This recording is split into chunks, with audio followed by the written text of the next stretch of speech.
All right. Here we go, episode 3. All right, about time. Finally, about time. I'm excited. Yeah. Got the Johnny Manziel jersey on. All right, got the new mics. Yeah, we got mics now. So hopefully there's not as much of an echo. We're in a different spot now. We're in Kyle's living room. Mm-hmm. I said in my 16 team league video, if you whenever you watch it, I said, yeah, I have all this extra time because my wife and my kids left me, or my wife left me and took the kids. But not permanently. But then I waited like 5 seconds, and I said, but they'll be back on Thursday. Okay. So yeah, we're here. We don't have to use our inside voices. So we might get a little rambunctious. But yeah, here we go. This is it, episode 3, Kyle and Joe Podcast Co. That's my quarterback, live from Shafter, California. Sponsors, still Richland Chevrolet, All right. Big Joe's Pool Service, Of course. and a new sponsor. Yeah, we have a new sponsor. He messaged the chat. Some of you guys might know. A new sponsor. He goes by the name of Mr. Big Balls McGee. So if you are Mr. Big Balls McGee, expect some messages from us, and we'll let you know how you can sponsor this channel. Yeah, we're gonna need something. We're gonna need some money, at the very least. A lot of money. A lot of money. Yeah. Right. We got to get this show up and running. So episode 3, we have a lot. It could be a long episode, which we realized is a pretty good thing, because then you have to go back and watch it again and then finish it, and then so by the time you finish it, you might have clicked on the video 4 or 5 times. So we're getting our views up. Right. Need to hire like a Chinese kid. To Pretty just, soon there will be ads keep in this watching it video. over and over. Yeah. Pretty soon. So yeah, we're gonna do some chat like we usually do. We're gonna follow that up with some off-season awards. We're calling them the QB Doobies. QB Doobies. The Office has the Dundies. That's My Quarterback has the QB Doobies. And they are on the same level of greatness. Yeah. No trophies though. No. Trophies, because these are the off-season awards, by the way. There will be in-season we'll have more awards. Yeah. You can wear the award as a badge of honor, just no physical award. And then we're gonna follow the awards up with our mock draft of the first 2 rounds. This mock draft is gonna be who we think is going in each spot, not necessarily who we think should go in each spot, but who we think is going to go. And I will say, though, I have a couple picks in the first round. I did not pick my own players. I had Kyle. Yes, I did. Select them, and I have no picks in the first 2 rounds, so pretty convenient that we did it that way. but we do think we were hitting about 50%. We have a I think you said you think we were going to hit like about 40, but I was a little more confident. I think I said over 50. I didn't want to give away everybody's secrets who you've been talking to me. I know where some players are going. Yeah. I didn't want to give everything away. More on that later. Yeah. After the mock draft, we're going to have some questions submitted by league members. We did get plenty of questions. Thank you guys for sending us questions. We even got some anonymous questions that are pretty juicy. I'm not looking forward to this. Some of them involve Joe, and Joe does not know the questions yet, so stay tuned for that one. My quarterback will not tell me these questions. He will not let me prep for them. Doing it for the pod. Doing it for the pod. It's like going out to run a football play, but the quarterback not telling you what play we're running. That's tough. You're going to have to try to keep it together the first few segments, knowing this in the back of your head. Yeah, I told my wife I was very nervous about this segment. All right. Well, after that, we're going to try a new little segment suggested by Michael Hebert. We're calling it Hindsight is 50-50. More on that later. And then, we're going to have, like always, at the end, we'll have some words to say about Jeff. Right. Always have some words to say about him. So let's get started. Chat. I think it's only natural that we should start with the league dinner. Right. Unfortunately, I was not able to make it, but Joe was. Joe, how was that league dinner? It was wonderful. We had reservations for 27. Wow. A lot of kids running around. 2 tables set up. The wives were there. It was a great time. We need to do it more often, for sure. I don't know if Denny's knew what hit them, but we definitely left an impression. How many pancakes were eaten? Was it pancakes for dinner, or was it breakfast for dinner, or was everyone getting dinner foods or a mix? I do not recall. So you have to leave in the comments if you Okay. just leave in the comments what you ate. I'm trying to remember what I ate. I ate Did you get a slam burger? I didn't get You a said something slam. about the slam burger. I didn't get a Slam slam burger's burger. I got a double burger, I believe. Okay. Yeah. So no, leave in the comments what you ate so Kyle will know. I think we have a league lunch coming up too. Hopefully you can make it. Yeah, hopefully. I'd love to. What works better for you, Thursday or Friday? Nothing works good for me, but just give me the time in the day, and if I'll make it, I'll make it. Okay, so And I was able to make it last time, so to meet your con. So hopefully I can make it again. But the good news is at the dinner there was one big thing that happened, a trade, and that's what we're going to talk about Yes. here today. I've been getting some mixed reviews. Everyone's saying I got eaten alive at this trade. Fleeced? Fleeced even? fleeced. Some people said that I'm in an okay spot to make this trade. So I'm not sure what you guys think. I gave away Marvin Harrison Jr., and I think he's going to be a future Hall of Famer, for Xavier Worthy and a first-round pick. And I think that pick was a 108, 108. which I later traded up to the 106. Okay. And who had Worthy? Was it Keith? Keith had Worthy. Okay. Is Keith back after this trade? What was that picture he sent? It was a half-drawn horse. I feel like that is a perfect illustration That was pretty good. of Keith's team. Yes. He can either make playoffs because we have 8 teams in playoffs, or he can be in the bottom 4. So it can go either way. Yeah. Yeah, and I think that's definitely a trade that I would like to say that maybe Keith win at this point. I want to say Keith won the trade, but with Kyler Murray at quarterback, I don't know if Harrison's going to be a consistent receiver. And obviously, we'll see what Joe does with the pick. And Xavier Worthy going into his second year, it's definitely up in the air. We'll have to go back later and see who ended up winning the trade. I think it all comes down to who do I take with this 106, and are they going to perform well enough for me to win this trade? Okay. All right.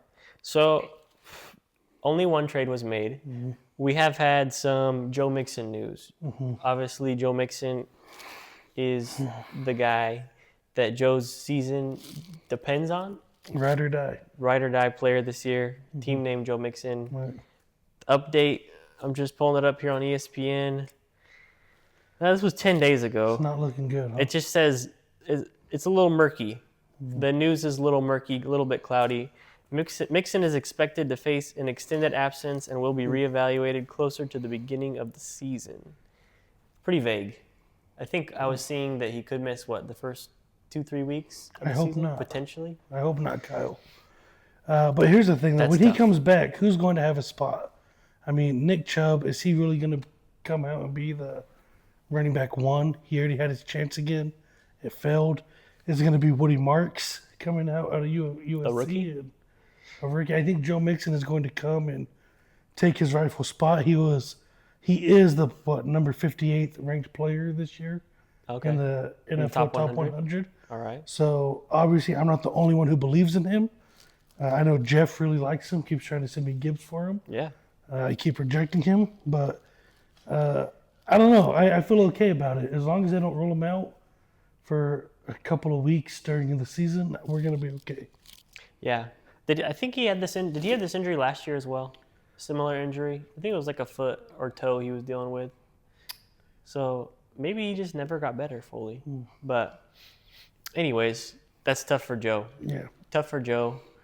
We're And hoping tough for Joe Mixon. tough for Joe Mixon, tough for Big Joe. Yeah. But we'll see. Maybe Fonzie has got something there with Nick Chubb.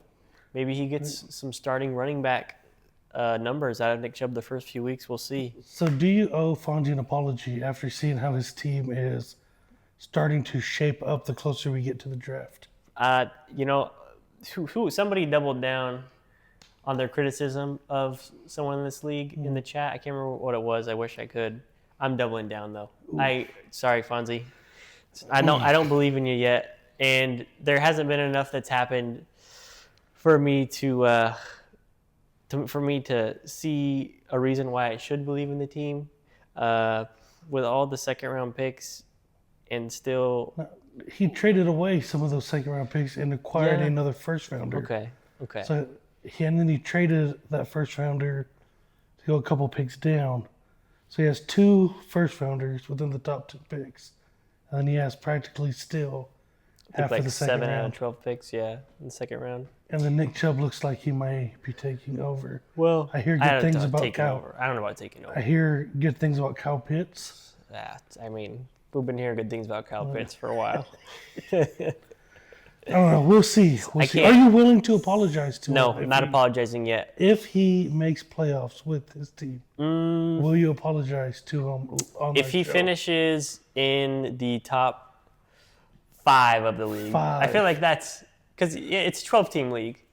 Because 6 through, if he makes the playoffs in 6 through 8, you can limp into the playoffs. I think he might have finished 9th or 10th this year. yeah, he think he finished. wanted He to finished finish first fifth. year 1. That's Remember true. that? That's right. Some people forget. So meet in the middle, 1st to 10, and about 5. Okay. He's got to finish top 5 if he wants an apology. Well, you heard it here. Kyle will apologize I will apologize. to Fonzie if he makes top 5. Got to make top 5. We'll see. Yeah, and also what I had here is football is back, kinda. Mm-hmm. We had the Hall of Fame game preseason. I watched a little bit. Mm-hmm. Trey Lance, can't believe no one picked him up on the roster after that game. Mm-hmm. I mean, what if Herbert goes down? Trey Lance season.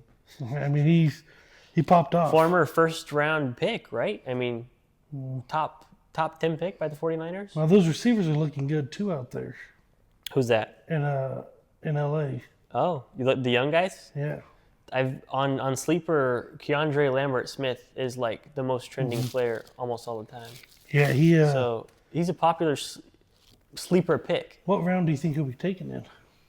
With all the hype that it seems like he's getting, probably the 3rd round. 3rd round.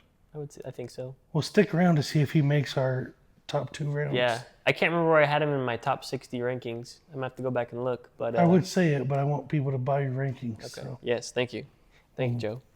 So yeah, more preseason games this weekend, so everyone can watch their favorite team. Yeah, football's back. Injected into my veins. Also, one thing that was talked about in the group chat, to a further extent than in the past, was the idea of the destination draft Right. at potentially the Keith Starr estate, Right. It's a mansion's what I a hear. mansion. Okay, how are we feeling about that? I think we have some good people backing it up. My wife and I were already planning out. Are we going to fly there? Are we going to drive there? I think you said you may be down. Yeah, well, you're planning on bringing the kids? Yes. Keith, are you okay with the family? He said the whole family could come. He said Is he gonna house everybody? he's going to house everybody, Oh, feed everybody, Shoot, bathe everybody. He's going to do all that stuff. dang. Well, I don't know. That might change things. I think I brought up that we could just do the guys Party guys bus only or something. guys only pack into a car, drive up there. But yeah, that would definitely be a blast, Keith. If whenever you listen, hey, we're in. I'm in. Let's do it. Yeah. Now let me ask you this. and 2026 draft. Maybe I can ask the league this too. We're going to talk about being whipped later on. But whenever real soon when I mention a league member is whipped, the first name that comes to everybody's mind is Ben, right? I don't think Ben is planning on going to Idaho to go do this draft next year. Would it be wrong for me to put on the wheel of punishment to draft at Keith's house next year? So even if there's not a destination draft, he still has to drive over there Okay. to draft with Keith. Is that too much? That's pretty good. That would be like that would be helping a brother out there. Mm-hmm.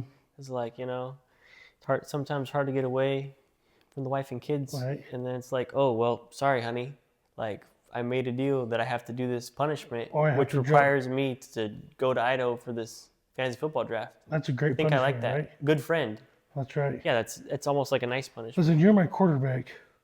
He's my backup quarterback. I still got True. to take care of him. True. Right? Not to the same extent that I take care of you, but I still got to look after him. He's like, Yeah. Understandable. Good guy Joe. right? Good guy, Joe. Good guy Joe. Big. Always looking out for everybody's best interest in this league. Always. Absolutely. Despite what He Kyle would said in the last podcast. Never would he try to take advantage of anyone. No. More on that later. Oh, the new segment. Forgot about that.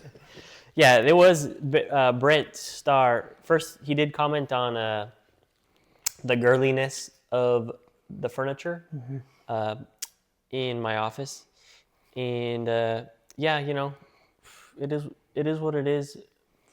Maybe I'll try to get some. I want to try to get like some cool like sports memorabilia, like picture frames maybe on the wall. That'd be cool. My wife and I were talking about the podcast, and she was saying we need to print out all of the photos that get dropped in there, frame them up, put them in the background for our Yes. podcast. That's also a great idea. So we'll start doing some of Yeah, that. we need that too. I hope you're okay with all those photos being in your office.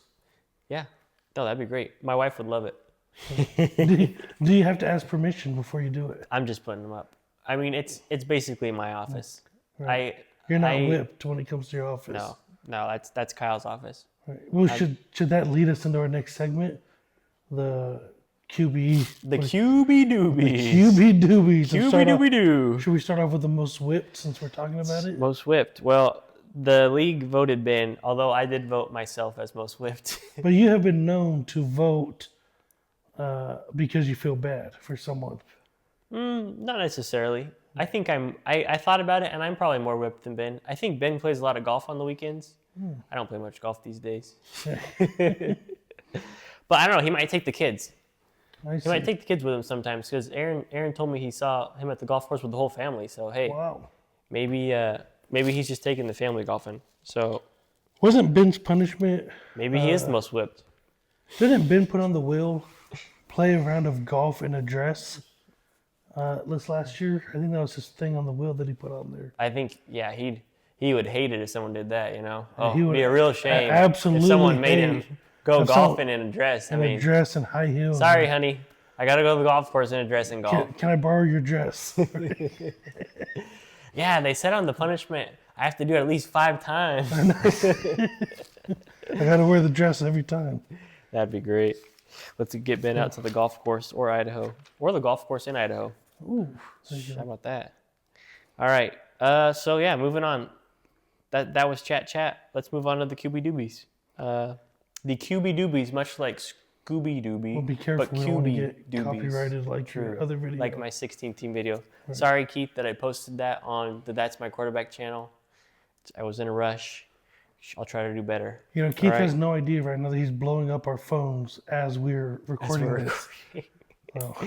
Yeah. So we've got some off-season awards. The first award we're going to come to is most dramatic off-season. For some of these, I have written down some finalists. For some, the answer was so obvious I didn't even need to write them down. So, most dramatic off-season. What are you looking for in dramatic? Well, I think it's somebody who has maybe they've made drastic changes to their team. Whether it's good Whether that or be bad. trades, could be construed as good or bad. Yes. or even a drastic team name, maybe. Maybe a drastic team name change. Maybe a combination of some of those things. So let's look at our finalists. Most dramatic offseason. We have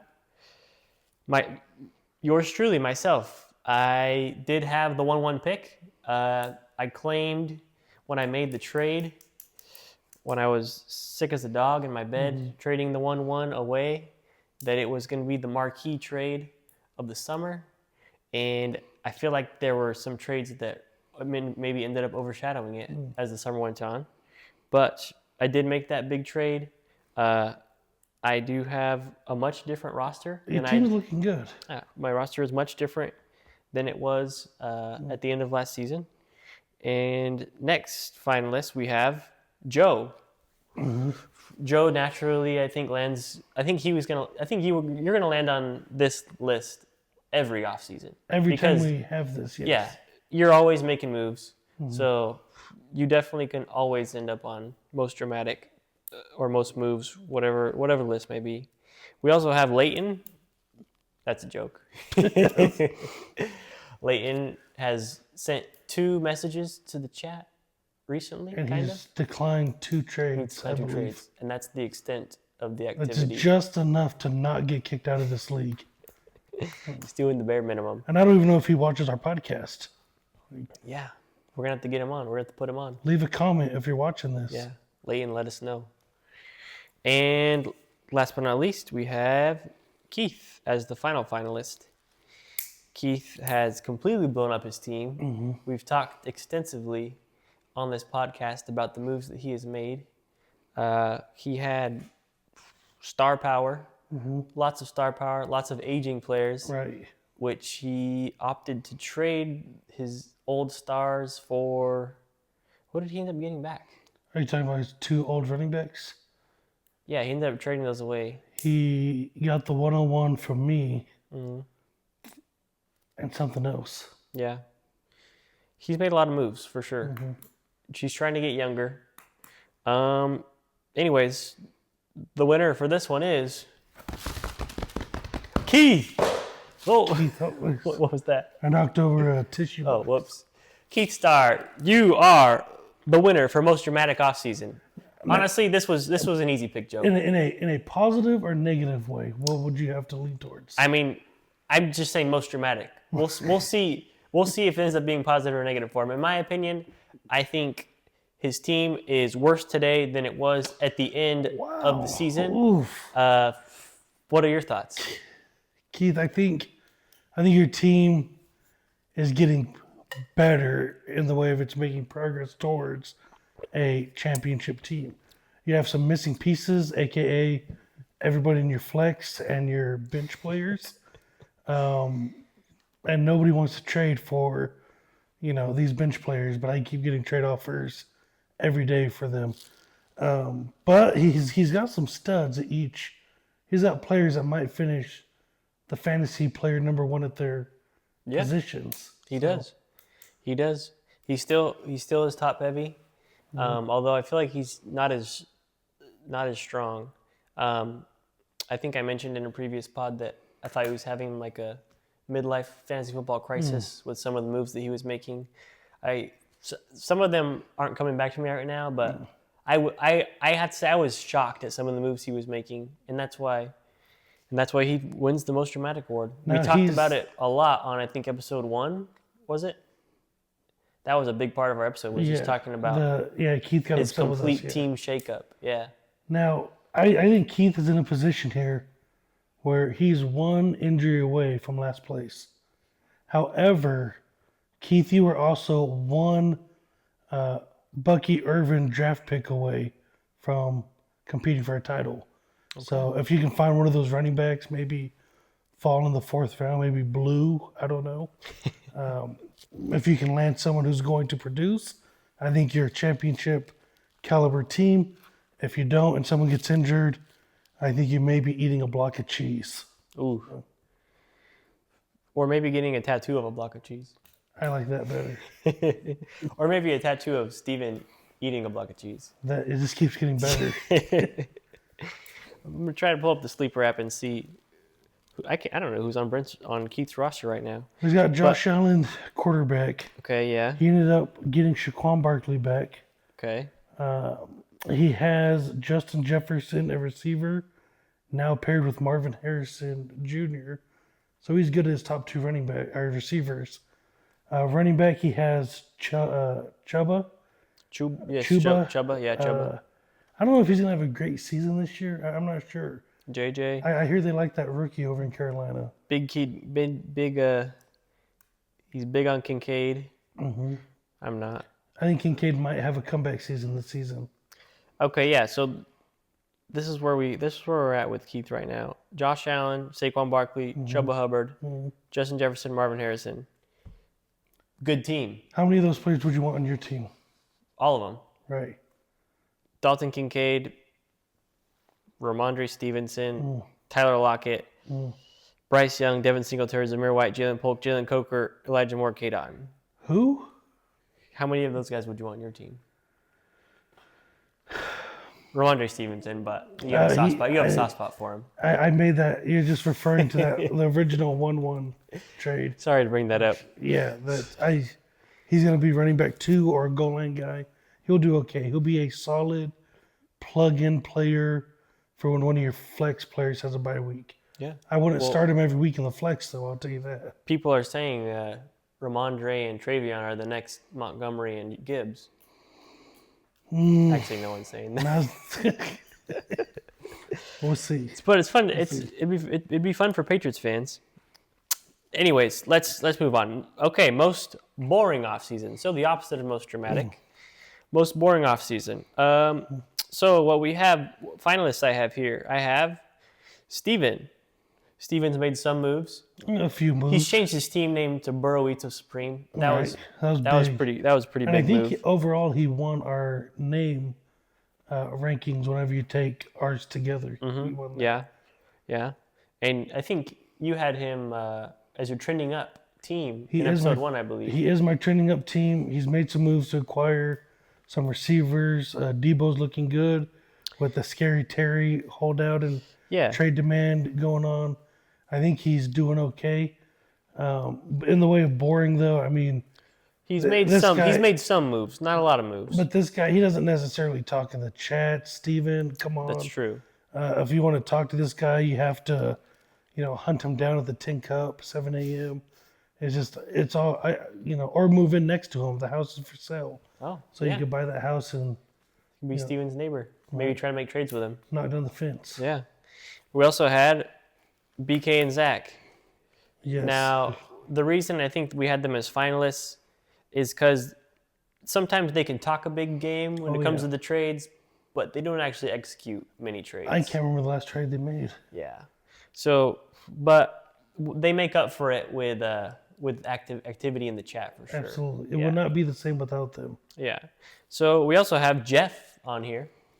Jeff, a little bit same reason I think as BK and Zach. He likes to send out the trades and receive the trades. Has harder time hitting accept. Right. Which, hey, you got to wait for the right trade. Yeah. And he will send you a Understandable. trade and expect you to accept it in about 30 seconds. Like he's done He's with me. impatient. So, He's impatient. very impatient. Very impatient with me. Like he's not making serious my- about his trades. My draft order video. When you send a trade, you need to love that trade, Mm-hmm. And if you don't, you're making a mistake. Yeah, that's fact. And lastly, we have Leighton. Leighton, I think we recapped it in a few seconds ago. 2 trade declines, 2 messages. And so our winner is Leighton. That's right. Easy. Leighton takes it. Everybody knew that. So Yeah, it was too easy. knew from the Leighton, beginning. definitely the most boring offseason. We just haven't heard from him. Who is that guy? Yeah, we've had there's been more chat about him not being active than there has been him actually being active. Right. So, But he's been our second place. He's been our runner up every single year. So yeah, back to back second place. there's something about him that Maybe he's secretly a genius. But I don't know. Geniuses don't get second place, do they? no, No, they get first place. like Fonzie did year 1, and look how you're hating on his team. Yeah, well, I'm starting to think it was beginner's luck. Wow. Yikes. I think I've said that before. Next award, Trader of the Offseason. All right. It's Joe. Joe's Trader on of the now. Offseason. That was too easy. He's probably going to win Trader of any offseason, in season. The guy is always lining up trades, making deals. I don't know how he does it, but he gets people to hit the accept button. I am addicted to trading. So if you have any trades you'd like to send them my way. There's no such thing as a bad trade No, unless you accept a stupid trade. yeah. No such thing as bad trade, except for when Keith sends you all of his 5th and 4th round picks and his bench players. It's It's still appreciated. it's still appreciated. It's that's why I don't accept it. I appreciate it though. We'll have to have the debate if there are bad trades actually, maybe later. All right, next award we have most hated league member of the offseason. This could get contentious. Yes. No one wants to be hated. This could break the league. It could break the league. Do we have some sensitive people in the league? I believe people have so. hurt feelings? Okay. We won't mention who we think are the sensitive people. No. I think most people are pretty thick-skinned in the league. But we'll see. We'll see how it goes. So we got finalists. First, I have Joe. Big Joe. Talk about Big Joe sensitive has people yes. here. Big Joe. Come on now. He's received his fair share of backlash. Being that he does make the most trades, some people have been upset with him and thought that people have made trades with him when they sent you just as good of a trade, right? And that frustrates them. They think they sent me a good trade whenever I'm getting a bunch of 4th round picks for someone like Marvin Harrison. It's not as good. Yeah, But understandable. what do they say? They hate you because they ain't you, right? That is what they say. They hate that they do not execute these trades because they do not have the league's interest in mind as I do when I make these trades. Yeah. Hey, and if you have haters, that means you're doing something right, doesn't it? Yeah, We have a few haters on this podcast. maybe. Oh. It's debatable. Next up, finalists, we have Leighton. Now, Leighton has mostly been getting hate just for not answering people's trades ever and for not being active in the league. Apparently, he's too busy playing fantasy baseball. So that's got him a lot of haters. Next, we have Keith. Keith is one of the most hated in the league, maybe. But he's a finalist. No He's a finalist for the explanation, most just- hated award. He says he is the most hated as well. He says he's the most hated. Yes, I think he wants the title of the most hated. We'll see if he wins it. What are some reasons why people hate on Keith? For sending out bad trades? Is that the number one thing? Yeah, and then complaining about people not accepting his trades when they're Okay. just as good. All right. I think that's one of the biggest things. But I will say I got to meet the guy over at Denny's. Cool dude. First time I met him. There's no hate coming from me to you, Keith. Just so you Alright. know. Wow. Okay. But if you win this award, just know you asked for it. All right. And then our final finalist, we have the commish, Jeff. Mr. Commish. Some have called him Jeff Goodell. Some have said that, Compared him to Sleepy Joe sometimes. yeah. Some are saying sleepy Jeff Biden. Some have said he's just a puppet commissioner anyways. And I've said all those things. Yeah. Some, including Joe. And some have complained about a lot of decisions he's made regarding the rules of the league. So, winner for most hated league member of the offseason. It is, Easy. the commissioner, Easy. I Jeff. have so much hate Sorry, for this Jeff. guy. Man, I that's just- rough. So much hate. That I have enough hate that covers everyone in the league. Like Wow. it's hands It's- down. Jeff, and then everybody else? It's like Anybody else? here's like the amount of hate the league has for Jeff. Okay. It's a healthy amount of hate. Here's the amount of hate that Joe has for Jeff. All right. It's unhealthy, but he asked for it. And, we can go to counseling, Jeff, if you want, but you're wrong in everything. And a lot of that hate is because you keep sending me that trade. You know what I'm talking about. I don't want Gibbs, okay? Yeah, I think I just thought of a good idea to get our hate out, and is for the draft, we'll have Jeff step up to the microphone to announce the picks, like Roger Goodell does, and then everyone can just boo him while he's up there announcing the pick, just like in the NFL draft. What do you think? That's a healthy start. That might bring my hate from up here to like right here. We'll get some of it out. I need tomatoes. I need like BB guns. I need Okay. things like that to help me out here. Okay. But he won an award. Most Yeah, hated. you did win. You're the winner, Jeff. So you won an award. Congratulations. Congratulations. And with great power comes great responsibility and sometimes a lot of hate. Right. So let's move on. This is my favorite award that we came up with, and it is the Fantasy Football conservatorship of the offseason. Will you So, explain that? A conservatorship, I think we've all seen, it's been in the public eye. Obviously, Britney Spears has a conservator. So as society believes she's unable to like take care of herself, make her own decisions, there's somebody who is basically in charge of her and says, hey, you can't do this, you can't do this, you know, you can have this money, you can do this, you can do that. So basically,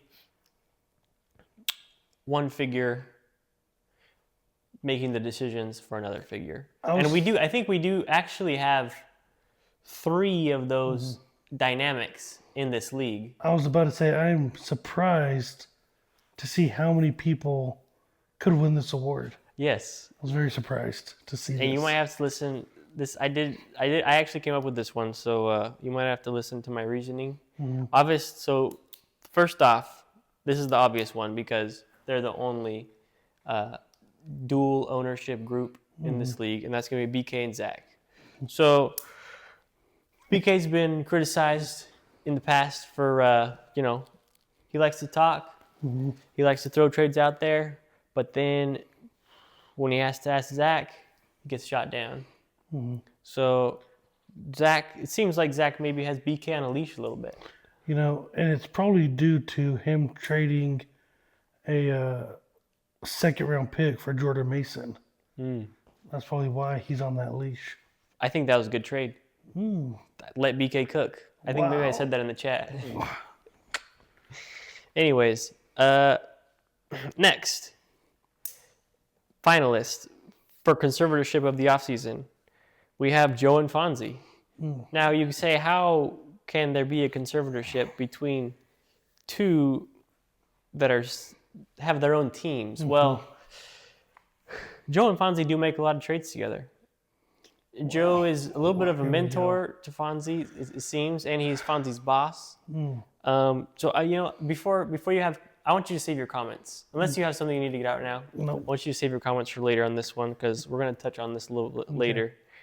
But, sometimes it seems to others in this league like Fonzie's decisions are filtered by Joe. That's just what some people see. Next up, conservatorship of the offseason, we have Jeff and Keith. Now we've talked about this on this podcast. You're onto something now. We've talked about specifically Joe had the theory that there was a shadow commissioner and that Keith is actually pulling the strings. So what do you think about there? Is it a conservatorship? I think it's obvious, and we've talked about this on the Jeff Hate segment. He does anything that Keith asks him to do. Doesn't matter what it is. We gave examples. Keith, I think you should just come out and confess that you are controlling Jeff. But I will say this, and I can't believe I'm going to say this on the podcast, but I feel like it is the perfect time, being that we're about to give out this QB Doobie.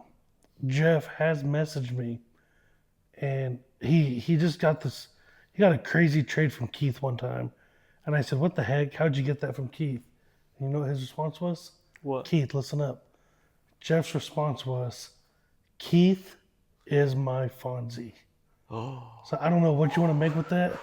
I don't know what that means, Fonzie. I don't know.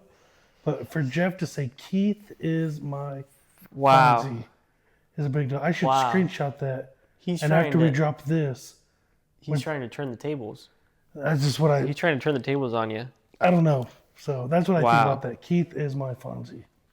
Wow. Maybe we'll make a shirt made up. I think somebody who felt attacked because it was actually the other way around would say something like that. Yeah, you're right. Yeah. Well, anyways, let's see. Winner of fantasy football conservatorship of the offseason. It's BK and Zach. BK, was there ever any doubt? I don't think there ever was. BK and Zach. BK, you're being used. You need help. If you're listening, we're here for you. We know that Zach has you locked up in a room, and you're only able to access the Telegram app. You don't have access to Sleeper. And he says he doesn't know how to do anything. Right? That's right. Yeah. I don't know how to do anything. Is that it's all a because ploy? Maybe he's Zach actually will not super let tech him. savvy. He will not let him do anything. Yes. So And that's what Zach makes him tell us as an excuse. is it too much to put on the will? Make Ben quit the league so BK can have a team. Ooh, that'd be interesting. Then Ben will have to decide: does he take the cop out, pay the 100, pay the other entry fee, drop Trey McBride, and all that stuff? I mean, Or just lose his team. or just lose, just forget it. Man, that'd be an interesting punishment. That would be an interesting punishment. But BK, we hope you're okay. We hope that he's letting you eat, drink, buy the things that you want, live your life. BK, you're 43 now. Like, you're a grown man, right? You can take care of yourself. Yeah, you can You think do for not. himself. You do Yeah. not need Zach. Yeah. We love you, BK. All right. Oh, speaking of love, we have most beloved league member of the offseason. Finalists are Steven.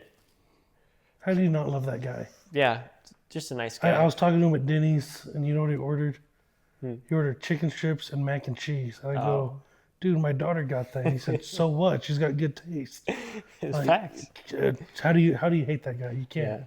Facts. Just a solid guy overall. While everyone rips each other apart in the chat, you know, He minds his own business. he minds his own business. He's not gonna throw shade on anybody. No. Next up, we have Keith. Keith was also on a finalist for most hated, but also he gets a lot of love. Right. We talk about him all the time on the podcast, and also gets talked about a lot in the group chat. So maybe everyone just loves him because they talk about him all the time. Right. And like I said, he made a great impression at Denny's. Yes. Yes. Class act guy. Yeah. I Potentially think- hosting the 2026 draft Potentially. at his house. Right. Yeah. So maybe Keith is actually loved more than he's hated. In order to have haters, you have to have people who love you. Yeah. Like, you cannot have haters without people who support you and love you. And These are facts. Next up, we have BK, and this is just BK. I didn't write BK and Zach, just Not Zach. BK. Zach, we do not like how you're controlling BK, okay? Let BK cook. BK makes the chat lively quite often. For that, we thank you, BK. Sometimes it's a boring day at work, and BK puts some fire in the chat, makes everyone laugh. Just a fun guy. He's showed up for the lunch and showed up for the dinner. He's Right. 2 for 2. Only 3 people can say that. You and Fonzie and BK. That's right. Yeah. And then lastly, we have Joe. Come on now. I mean, no one has more nicknames than Joe. Big Joe's Pool Service. Got it. Big Chicken Joe. Got it. Cowboy Joe. Right. Was there another one? You called me Lib Joe's. Oh, man. Lib I Joe. forgot Lib Joe's Pool Lib Service. Joe. Man, that was the best one. I think you start going back. You got, JYD. JYD? Yeah. You got all sorts of stuff, and then things we can't say on air, or else we'll get Oh, cut. yeah. Can't do that. Yeah. And people with nicknames typically are people who are beloved. So, and you have a little bit of the Keith dynamic too. I think you get a big you get talked about a lot on this podcast and in the group chat. Yeah. So there's definitely some love there. So most beloved league member of the offseason goes to it's BK. BK. BK. Oh, we're just gonna say thank you, BK. Thank you for we your appreciate your service as as being one of the best entertainers in the league. We're glad that you're in the league. We're thankful for you. Just keep being you. That's all I got to say. You love him so much, you let him into your 16 Yeah. team league, right? Yeah, and I joined his league. He made a guillotine league, That's right. I know. and I joined it. I think just barely before you did. That's funny because you said you'd kick Keith out of your league. And I go, man, I know what that feels like because BK kicked me out of his league. I was supposed to join it. He said, I'll get back to you. So it's all Oh no. it's all right. I'll just wait. So Full disclosure, I did not kick Keith out of my 16-team league. I was pending. There was one guy who was pending joining whenever Keith decided he did want to join. By the way, I didn't think he wanted to join because he talked smack about my playoff format. So I was like, oh, well, I guess Keith doesn't want to be in the league. So I was really excited to join this guillotine league, but sorry, you know, Joe. I beat you to it. It's not your fault. It's BK's fault. I'm very excited about it. He's still the most loved player in the league. Still the most. Just not by me. Like the league loves BK about this much. I am like right. Everyone's like 100. You're like a 93. Yeah, he's like a 93. 93. It's just A minus. Yeah. Yeah. Class act guy though. Yeah. Once again. All right. Next award is Best Podcast. Oh, this has got to be obvious. Well, the award for Best Podcast goes End to of the league. Best Podcast of the league goes to That's My Quarterback. That's right. We did it. We made First it, guys. annual That's right. QB Doobie Best Podcast Award. We're 1 for 1. 1 for 1, undefeated. I don't see anyone dethroning us. Who could? Some say Keith has experience. Keith and Podcasting Brent. previously? I'd watch that. 2 brothers, 1 podcast. Yeah. I don't know how anyone could dethrone us. And we just keep on improving. We just keep going up. Episode adding by new stuff. episode. The league begs us sometimes. We've only increased in views. Yeah. Yeah.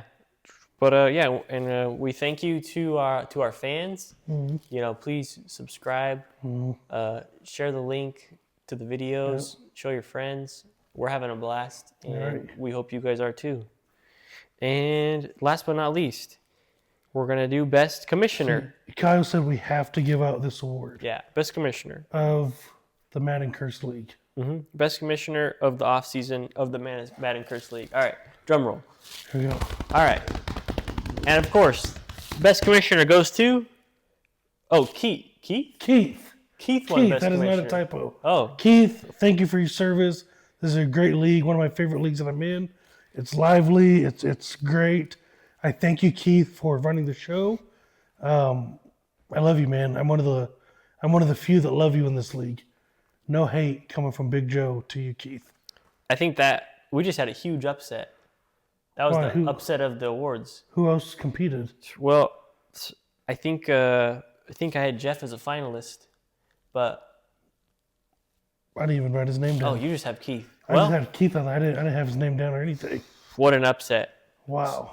Yeah, I mean, Jeff apparently holds the title. I guess maybe it's a fake title, and he just makes all these rules. But listen, I just do what our script says. Hey, Keith, congratulations, Best Commissioner of the league. There was never any doubt in my mind. What an upset! Well, Joe said it wasn't. Yeah, not any Joe, doubt not an in my mind. upset. Leave a comment. Let us know if that was an upset or if we all saw that coming. Yeah, I might have been a little bit shocked, but hey, that's just me. Yeah. All right. This is what's going to be fun here. Moving on. What everyone wants to see. The draft is coming up. We have a draft date. It's August 24th. It's something. It's a Sunday. I think it's a Sunday, August 24th at 2 p.m. I want to say. That's right. We're taking communion and coming straight here, right? That's right. Right. I'm writing down all of my drafts because I'm in 6 leagues. Hey, what is that guillotine league draft? I don't know if I can say. It might be secret. Should the That's My Quarterback podcast be team owners for the guillotine league? The BK and Zach dynamic? I don't know. Here's the thing. I don't know. I think if BK doesn't want me, I don't want you either, BK. We're too strong-willed. Okay. I don't know. I don't want BK. If he doesn't want me, I don't want him. Yeah. I was just real excited about it. That was it. I was real pumped about it. I would start my own, but I don't have 18 friends. I think it's gonna be lit. Dynasty League Sunday, August 24th, 2 p.m. And we're gonna have it here. Right here. We're having it here. That's confirmed. I don't know if Jeff's confirming the chat. Are we doing We're confirming it live. Can we do a live draft? You know what I mean? Like we'll get the board. I do it in one of my other leagues. I get the board. There's the stickers there. You get a couple minutes on the clock. You run up. You can like your idea. Have Jeff come up, put the sticker on. You know, give everyone 2 minutes, 3 minutes. I think it's like 3 minutes. Yeah, so you can make trades in between. I think we got to do it that way. Those people who aren't here are supposed to be live on Skype or Zoom or something. So anyway, I guess we'll find out from Jeff, but he has to ask Keith. I think that'd be Oh, true. a fun thing. Yeah, the commissioner of the off season. Right. Yeah. Yeah. Do you have a big board like that, or do you know someone? You who can buy does? one. You can buy one of those, and I think they're like $40. They're not Okay. anything, and it comes Yeah. with all the player name stickers. I'll go in. I'll split it. I'll split into 12ths. That's right. I'll If we do it, we can split that. That'll be easy. Yeah. Yeah, that'd be fun. And we also have for the draft. Me and BK still working on a trivia for the draft, and there will be some prizes. And he's bringing his basketball hoop for the tournament. Oh yeah, that might still be happening too. We'll see. Yeah, we're gonna have to start practicing. Yeah. I saw Well, a basketball hoop in Ben hey. Coyle's Have backyard. you seen our competition? We don't need to practice. Oh, yeah, that's right.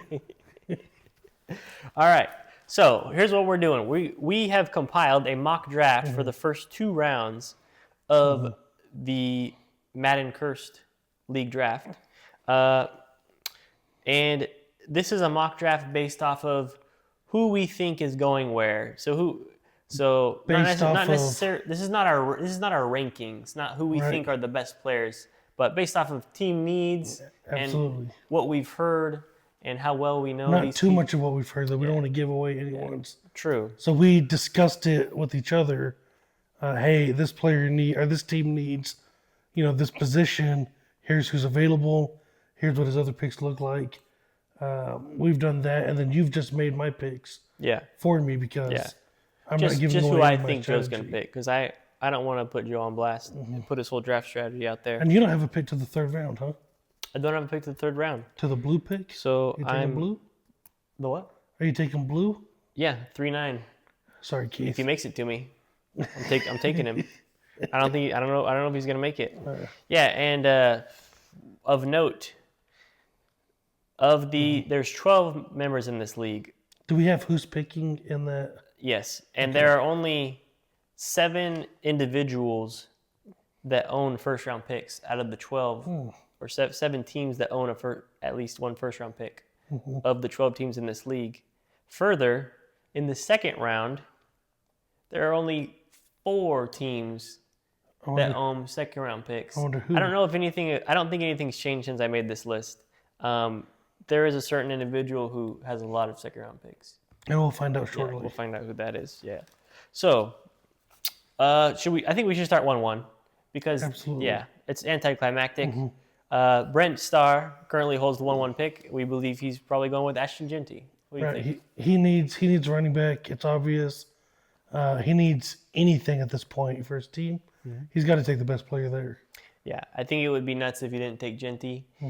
Genty's the one guy who, he's going to walk in and he's going to be the number 1 running back. There's not really a number 2 that you got to be worried about of stealing carries. And I think he's a pretty good receiver too, so he should get some catches out of the backfield. So he's clear-cut 1-1 pick, Ashton Genty. Number 2, Joe. That's Big Joe with the number 2 pick. I think that Joe is taking Omarion Hampton. Why is that? Well, Hampton has been ranked on a lot of mock drafts as the number 2 prospect. Further, Najee Harris had a little firework accident. Something happened with his eye. Yep. I think that only moves him into a more solid number 2 pick than he already was looking like. Yeah, and obviously the Chargers with Harbaugh. Harbaugh's always had good running games. They're going to try to run the ball. They're going to establish the run. J.K. Dobbins last year, after having a mostly injured career, had a good season statistically with the Chargers. So it seems like an obvious pick for Hampton at 2. Number 3 is Isaac. We have him taking New England Patriots running back Travion Henderson. All right, and the reason for this is he traded away Chase Brown. He's got to go running back. That was a big trade. He's got to go back, pick up a running back. Henderson's an animal. I think he's gonna be pretty good. I see him taking him. I can't see him going any other direction after the Judkins lawsuit and all that stuff going on. He's got to take Henderson there. Yeah, I think definitely that's a clear-cut pick. If you were trying to decide between Henderson and Judkins, yeah, Judkins now has some question marks. Do we think Henderson immediately is going to be the number one over 1A over Ramondre Stevenson 1B? I think Stevenson will end up taking the goal line carries. Okay. I think Henderson will be more of the yardage and pass catching, although Stevenson is a pretty good pass catcher as well. Okay. All right. I wanted to go check and see who Jeff traded for Chase Brown. Do you have that off the top of your head? I think it was the 107, if I'm not mistaken. Okay, he traded, yes, the 1-7 and Keith Starr's 2027 first round pick. Two So a first round future picks. first rounder as well. Keith Starr, That's- what year? 2027. Oh man, But I don't. Barkley will be I'm sure that retired by was. then. Oh, obviously that was. Jeff owned Keith's 2027 first round pick. Yeah, so he traded that one. Yeah, so Jeff made it. That's an aggressive move, but Yes, I think Chase Brown is poised to have another good season. So and they just got rid of Zach Moss. yes, so he's definitely going to be the number one. So we'll see. We'll see how that one works out in the future. Time will tell. I like the aggression by Jeff. So pick 4 is Michael Hebert. We have him taking Judkins. Even with the off the field things, it seems like he needs a running back. This is a running back draft with strong running backs. So I feel like you got to take them while they're still there. What do you think? Absolutely. So I'm not sure who his running backs are. I know he hit with Tampa Bay's running back in the draft last year. I think if Judkins is there, I would take him at 104 just because he will eventually get plugged in. And if you need a running back, that's where I would go. And I think it makes sense being that Fonzie had the 104. We all knew Fonzie was going running back. And Mike was aggressive enough to trade up to get the 104. I think he traded up to get Judkins knowing that that was going to be Fonzie's pick. You can see that. Browns, the Browns still have a pretty strong offensive line. Obviously, there were some of those Nick Chubb seasons where they really ran the ball well. And I think Stefanski is a good coach when it comes to, much like Harbaugh. He'll commit to the run if they have success. So yeah, and I think his only competition is Jerome Ford, and then I think they had a later round running back pick as well. Yeah, Mike's team pulled up right there. Yes. Yeah, what running backs does he have right now? So right now he has Travis Etienne, who was mediocre last year, Bucky Irving, who I think is going to be a star fantasy player the next few seasons, and then other than that, he's got just some bench guys who are So second, I think third it's safe to stringers. say he goes running back there. I think so too. I don't want to say I'd put money on it. I think we go 100% so far on these first 4 picks. I think so too. I think that's an easy 4 for 4. And I think pick 5 is where it could go a few different ways. Pick 5 right now, Fonzie holds pick 5. Right.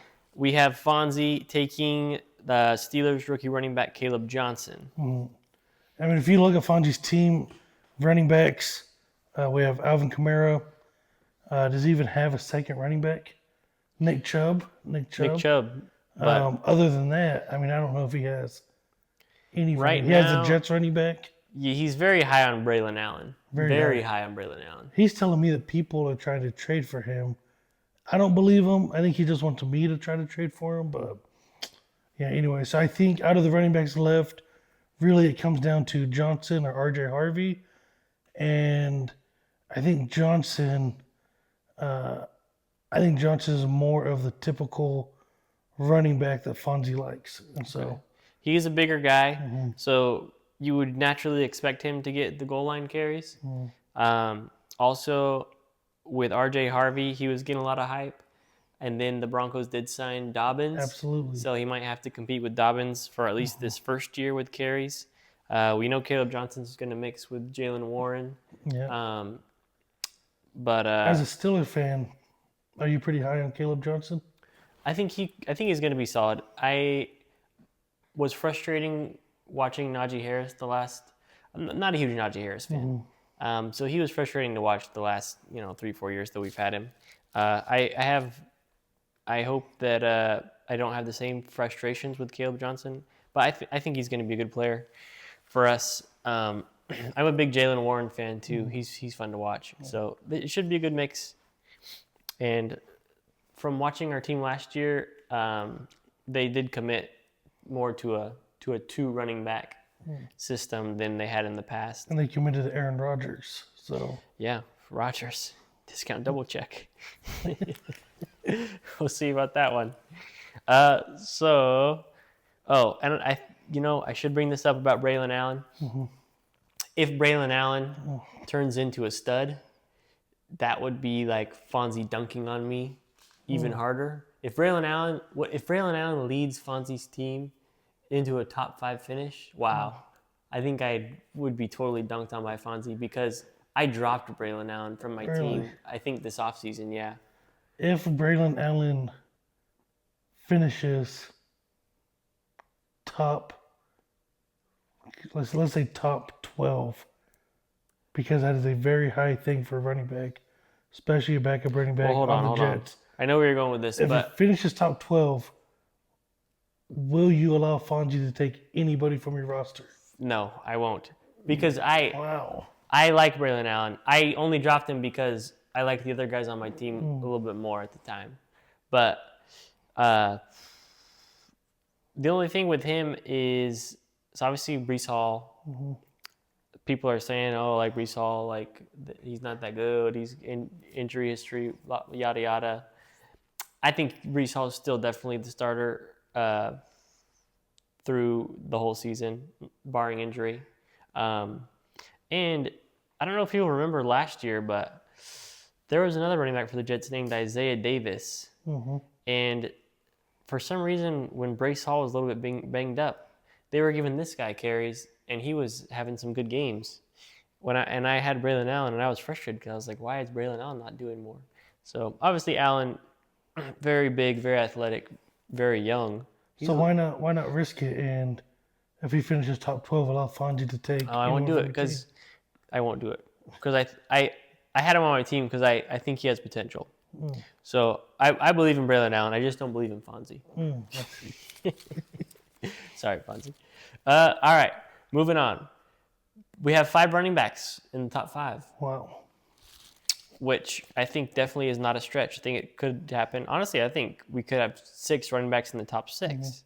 But we do have, for number 6 is Joe. I think Joe actually is going to end the running back streak and take Travis Hunter.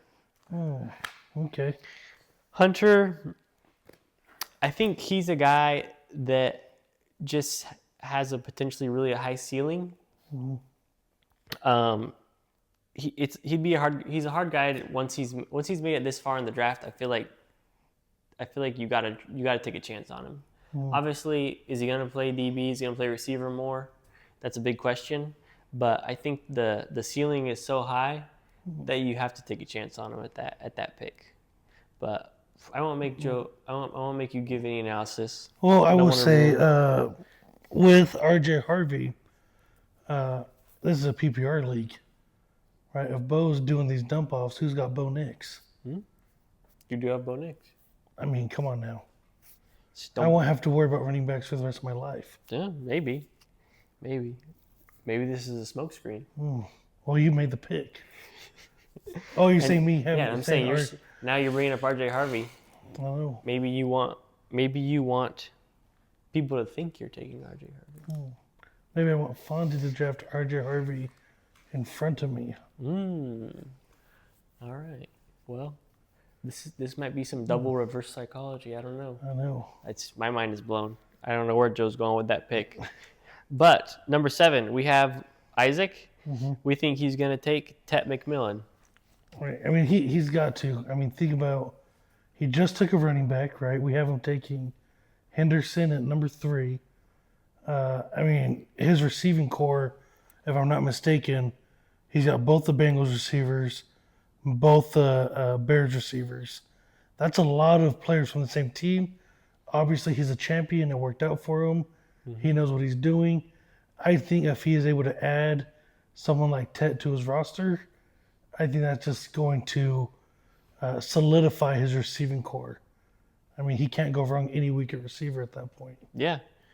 Yeah, definitely having that pick earlier and picking up a running back, it only makes sense that he comes back and tries to get a receiver, and especially considering the fact that we think that so many running backs go high, seems like pretty good value getting McMillan there at 7. Yeah. Obviously, the only thing with McMillan, does he have the quarterback to get him the ball, to get him the big stats? That's the biggest question. Or will they draft a quarterback the next year? Always possibility. Always possibility. So, number 8, back to running back, we think Fonzie's going to take R.J. Harvey. R.J. Harvey was getting talked about a lot on the, fantasy football chats, sites, internet out there. I feel like he's a guy that was getting mentioned a lot as a potential sleeper pick. So much so that now people just expect him to be taken, top 10 in the draft. Obviously, a lot of people have said, Sean Payton, he's had success with running backs, a la Alvin Kamara in New Orleans. Is R.J. Harvey going to be the next Kamara? I don't know. That's big shoes. I think when Sean Payton took Bo, people were a little hesitant. Like, out of all the guys, you take Bo. I think maybe we get a little bit of the same thing here. Like, out of all the guys, you took R.J. Harvey. He sees something in Harvey. He likes Harvey. He might, I think he obviously wanted him. For Fonzie, I mean, his running backs, Alvin Kamara, Nick Chubb. According to this, we have Johnson. I think he needs to, just out of necessity, take the next running back available. Yeah. So that's where we think he's going. And pick 9. 9 and 10, both owned by Steven. We think Steven's going to take the first tight end off the board, Tyler Warren. Tyler Warren. Steven does need a tight end, and I feel like that's pretty good value getting him at number 9. What do you think? Yeah, I think Tyler Warren, I think he's off like the ADPs and stuff. He might be rank 1 in position or just under Loveland. I don't think you can go wrong anyway. I think Warren will be the better pick for Steven. Who's his current starting tight end? He does have Dalton Schultz, average tight end. And let me see who he's got on his bench. Oh, he has Dallas Goedert too. I think the reason that we decided on Warren was just the value of getting him in that spot. But also, I mean, those tight ends though. I mean, Goddard's got to be. How old is Goddard? He plays older than he is. I feel like he is getting up there. He's probably, he's 30. He's 30 now. That's pretty old for an NFL player. And then you have Schultz. I think there's a lot of targets you can get in Houston. I think he needs this tight end. And maybe Steven makes a trades away some of these tight ends to acquire future picks. Yeah, that's true. Tyler Warren, I don't know, I know you don't watch a ton of college football. Penn State, right? Yeah, Penn State. Watching him in college football, he just looked like a man among boys out there. Like, he's just massive. So I got a feeling he's got a chance to be a really good NFL tight end. Well, we shall see. But that's also another team, kind of like Ted McMillan, who's going to give him the ball. Right. It's like I Anthony said, Richardson or Daniel Jones. This is a dynasty though. So are they going to take Archie Manning? Maybe. Who knows? Next, Steven at pick 10, we have him taking Emeka Egbuka. Wide receiver out of Ohio State, drafted by the Tampa Bay Buccaneers. I think at this point, you look at who's available. You take the best player available. Egbuka is gonna come alongside. I know he's got Ayuk and Debo. Hold on, I think Buccaneers, not commies. He's on the Bucks. Who? Egbuka? Did I say it on the books? Did I say You said Oh, no, you're I was talking about Steven's team. Oh, Steven, guys, we recorded like midnight. All right, so sorry. it's all right. I'm trying to stay awake. I forgot Debo and Ayuk not even teammates anymore. No, so Ayuk, Debo, does he still have Metcalf on the roster? He does have DK, yes. And if you add in another receiver right there, Steven's team is trending upward. I think Steven will be in the playoffs. I know he's been in the last place game 2 years in a row. Steven's not going to see that game for the next 5 years. All right. He's also got Christian Kirk on his bench, another guy that definitely can start, and Shaheed. Yeah, just adding another good receiver that could be a flex player. I think Ibuka, when I first was thinking about Ibuka, I was thinking, he's going to be like their fourth receiver because they have Mike Evans, Chris Godwin, and McMillan, who came on strong last year and was a semi-high draft pick by them a year ago. But the more things have been shaping up, looks like Godwin is dealing with injuries again. Obviously, Mike Evans, Father Time's undefeated. He did have another 1,000-yard season, but he is getting up there a little bit. Yeah. And then McMillan maybe hasn't been progressing how they would want him to.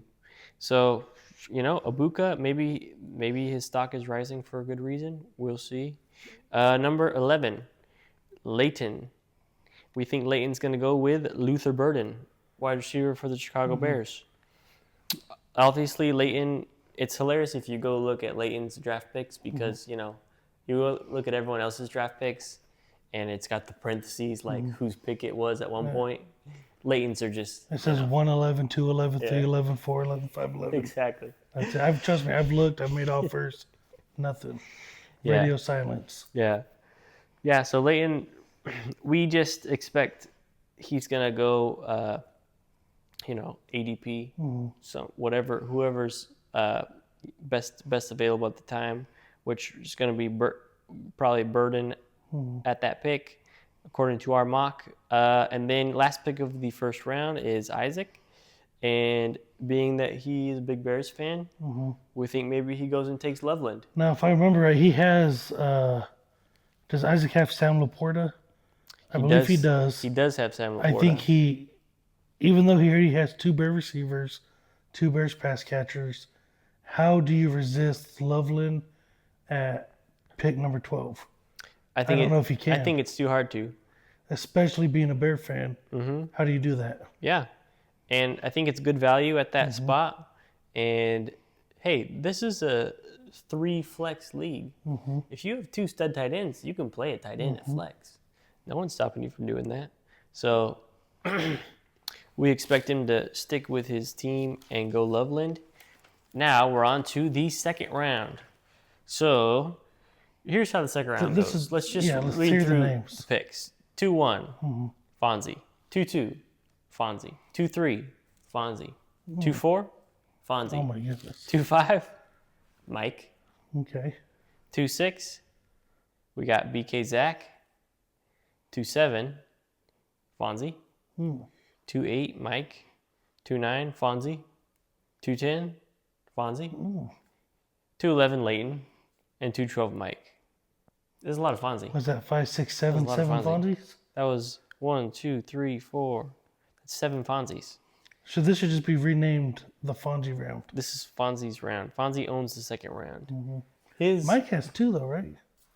Mike does have 2. Okay. Yeah, sneaky 2 picks by Mike. Do you think Zach lets BK make the pick for him when he gets to that pick?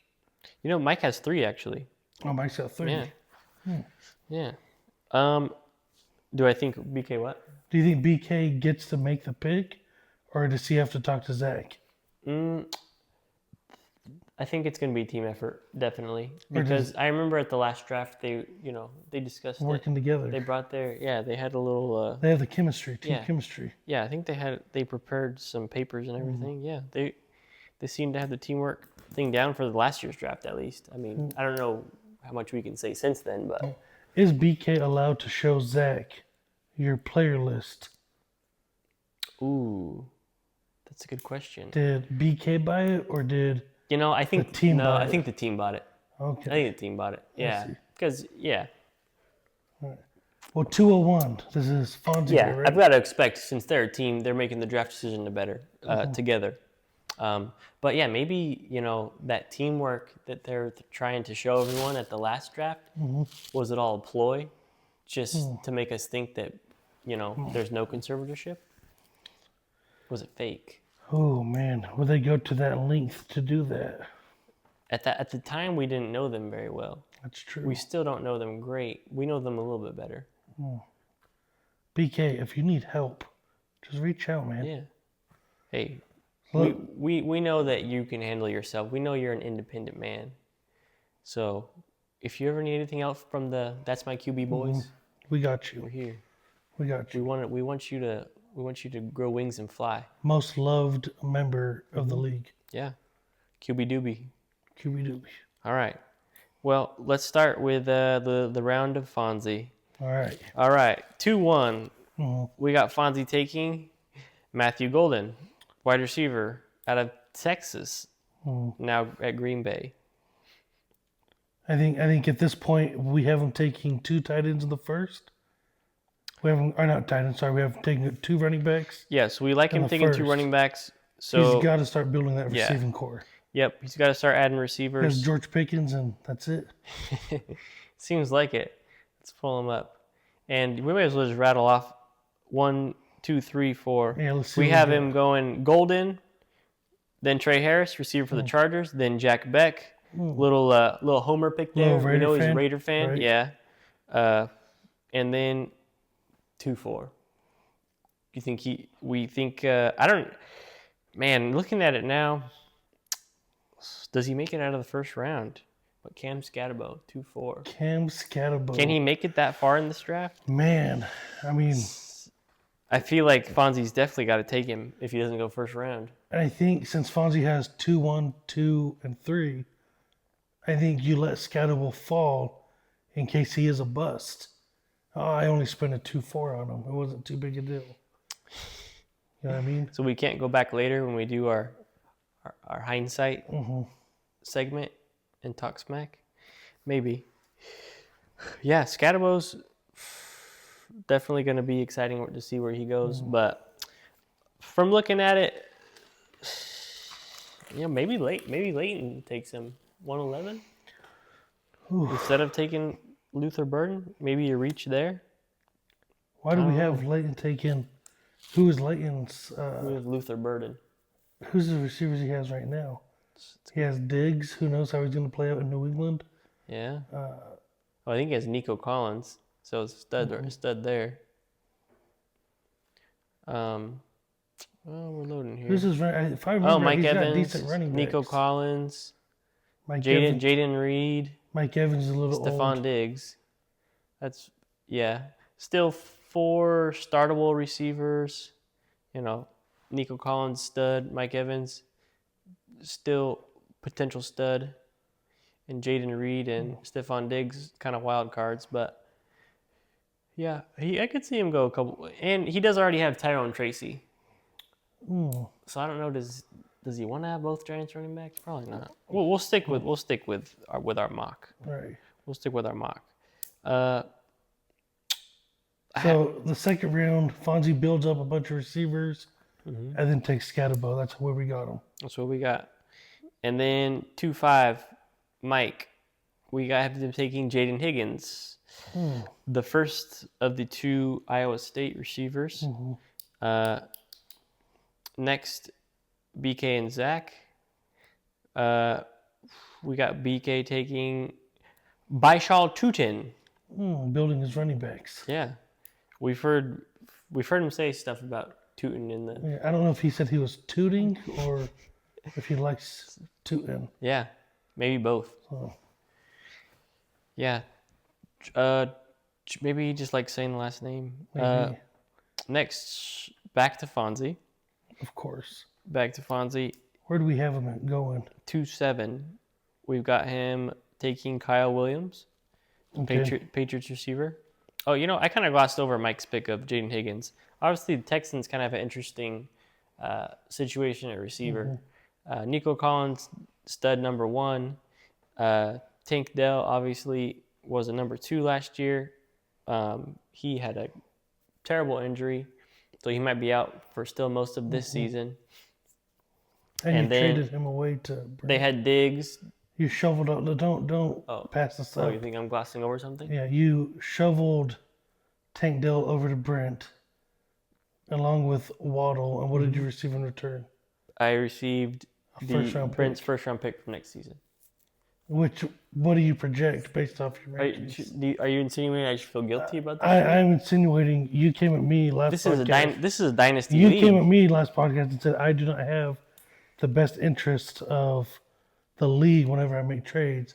You went to Brent and said, Brent, here's a hurt receiver, and here's a receiver who's never lived up to his potential and whose quarterback always gets concussions. Wow. Can I have the 101 next year? These are big accusations.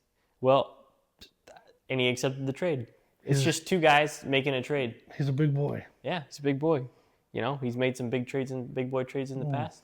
He made another big boy trade. Who do you think won that By the way, trade? this is a dynasty league, and Tank Dell, he's gonna be better. And Do you think Tank Dell and Waddle end up being better than whoever gets drafted at 101 next year? The Genty pick? Man, I feel like the pick 1-1. I feel like so now you're being mean because you're insinuating that Brent's gonna get last. Didn't we rank him last? We'll have to go back and check. Yeah, I think we did. I don't know who's gonna emerge as the number 1 fantasy pick for next year. Genty would be, if it was a Genty level pick, I would take that. I would definitely take that trade. That's why I made the trade. What if it was a Marvin Harrison level pick? I think I'd still take the trade. I'm not. What if it was a I'm not Bijan out on- Robinson pick? Oh, I mean, yeah. Because those are the three since we started Those the were league. the 3. I think it was Bijan when we started. It was Well, Harrison was the ranked first year 1, was and now it's Genty. So I mean, the first 3 years, and I know the startup was a. I'm just saying the he was highest the rated, first rookie. Yeah. highest rated rookie, and Yeah. he went 101 actually. Oh. Brent took him with the 101. Okay. Yeah. That's true. So I mean, when you look at the history of the 101, come on now, what are you doing? Yeah. I mean, Brent. Joe thinks you made a bad trade. I think maybe the I trader. think that you helped your team out. I think this trade could potentially Oh my get you goodness. out of 12th place. Oh my goodness. Getting the punishment is disastrous. There is such thing as trying to avoid 12th place, Mm-hmm. and that's a big deal in this league. There might be other leagues You where don't make a there trade might be like other that in leagues the where you off can just season, though. Is tank. what I'm saying. In the off season, you don't make a get me out of 12th place. Trade like that. You finessed your way. You said, "Hey Brent, I got these 2 great receivers. I think you'd be interested in. Oh, just give me your first rounder next year, which you're projecting to be the 101." Wow, Joe's really coming at me here on this one. Anyway, It let's, was a trade. You know, there weren't even. I will say there weren't even words. I sent a trade. Trade was accepted. wow. That was that. There was no negotiating. He felt it was a fair trade. I Hey, felt it let was a him- fair Let trade. him cook. Yeah. Hey, You think that's a fair trade? What if I did that trade to Fonzie? you did that trade, Fonzie? Hey, you know, good on you. I've never said anything bad about Joe and Fonzie Oh, trading. come on now. Come on now. What are you talking about? Well, he said good things. Man, All right. So yeah, that. we're kind of a little Where are sidetracked we at? here. Getting sidetracked. Houston Texans wide receivers. Diggs is gone. They did bring in Christian Kirk. So Higgins and Noel are going to be competing for 3rd spot, maybe even 2nd spot with Christian Kirk, depending on how well they look. We'll see. Tootin obviously was drafted by Jacksonville. Jacksonville's running backs were very inconsistent last year. I think he's got a good between potential. Etienne and Bigsby. He's got potential to get some playing time there. Yeah. Well, we'll see about that one. Kyle Williams, 2-7 Fonzie is who we think Fonzie's going to take with round 2 pick 7. He's drafted by the Patriots. The Patriots, a little bit of a mixed bag at wide receiver right now. I think Kyle Williams could be a pretty good pick at that spot. What do you think? Yeah, I think he's going to get his playing time early. I think Diggs will be the number one. Williams at the number 2 receiver is going to be good for him. I think he's a good pick. Drake May getting better.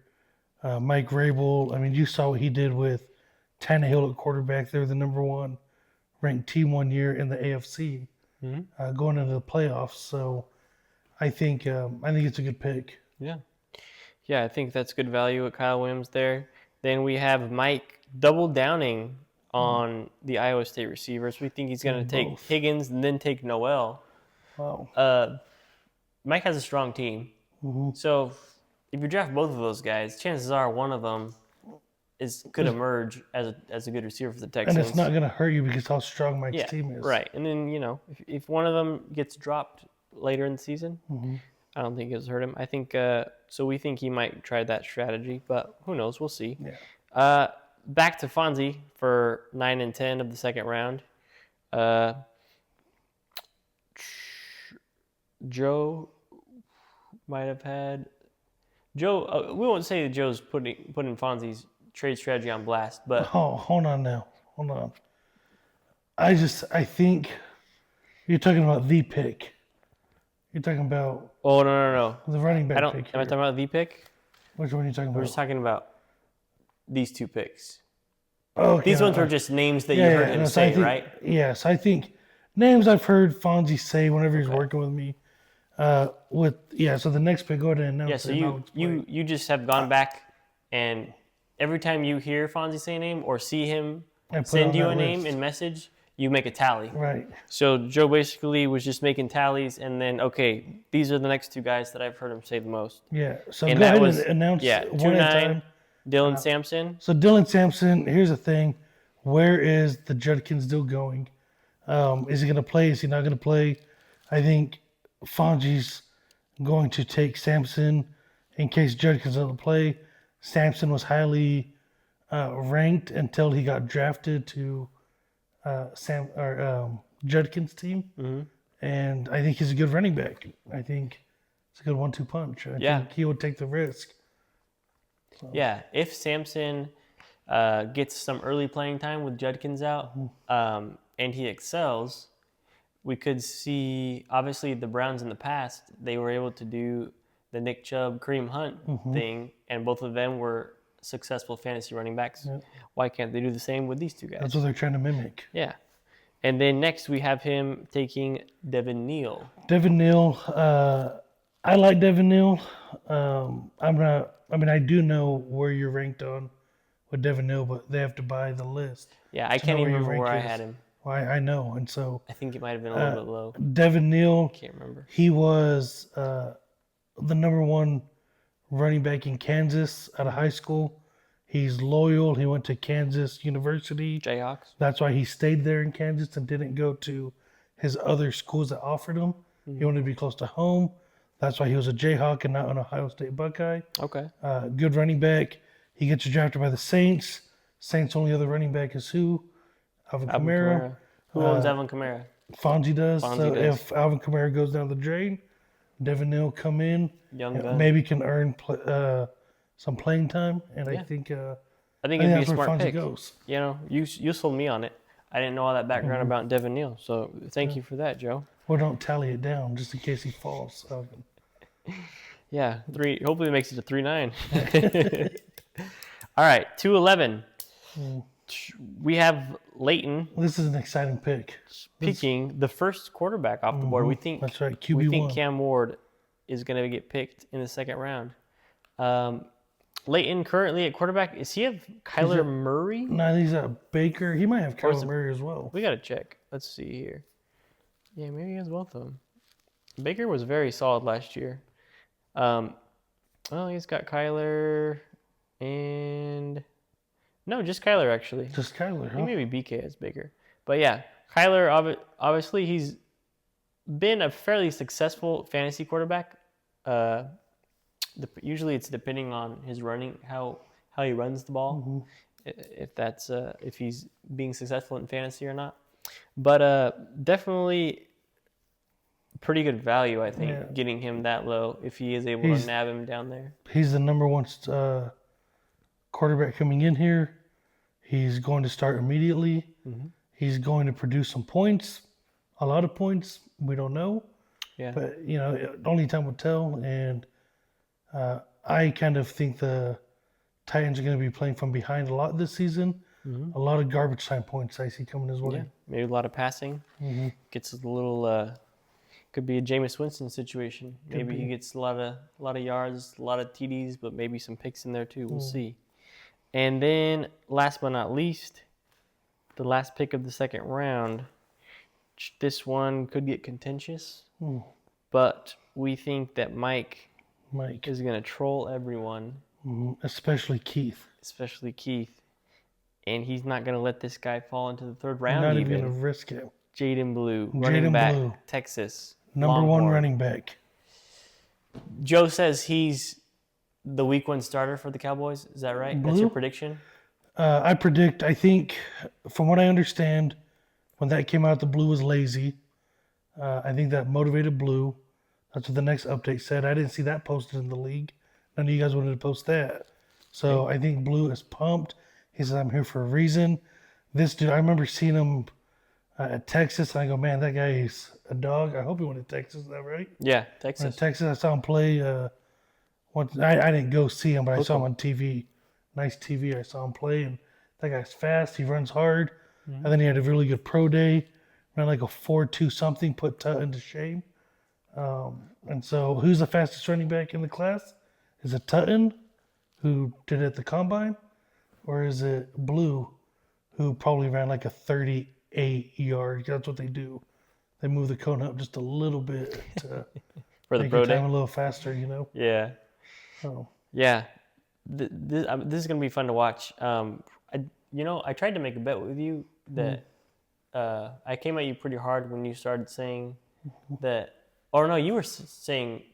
Oh, Miles never mind. Sanders. You were saying Miles Sanders. That's right. And you're saying So Williams. sorry, I got that wrong. Joe did not say Blue was going to get the first carry of the season.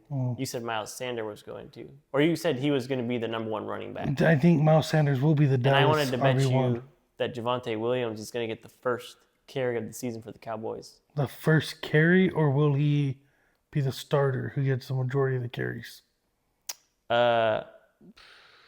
I'm saying first game of the season and they played first game of the season, Thursday Night Football, season opener.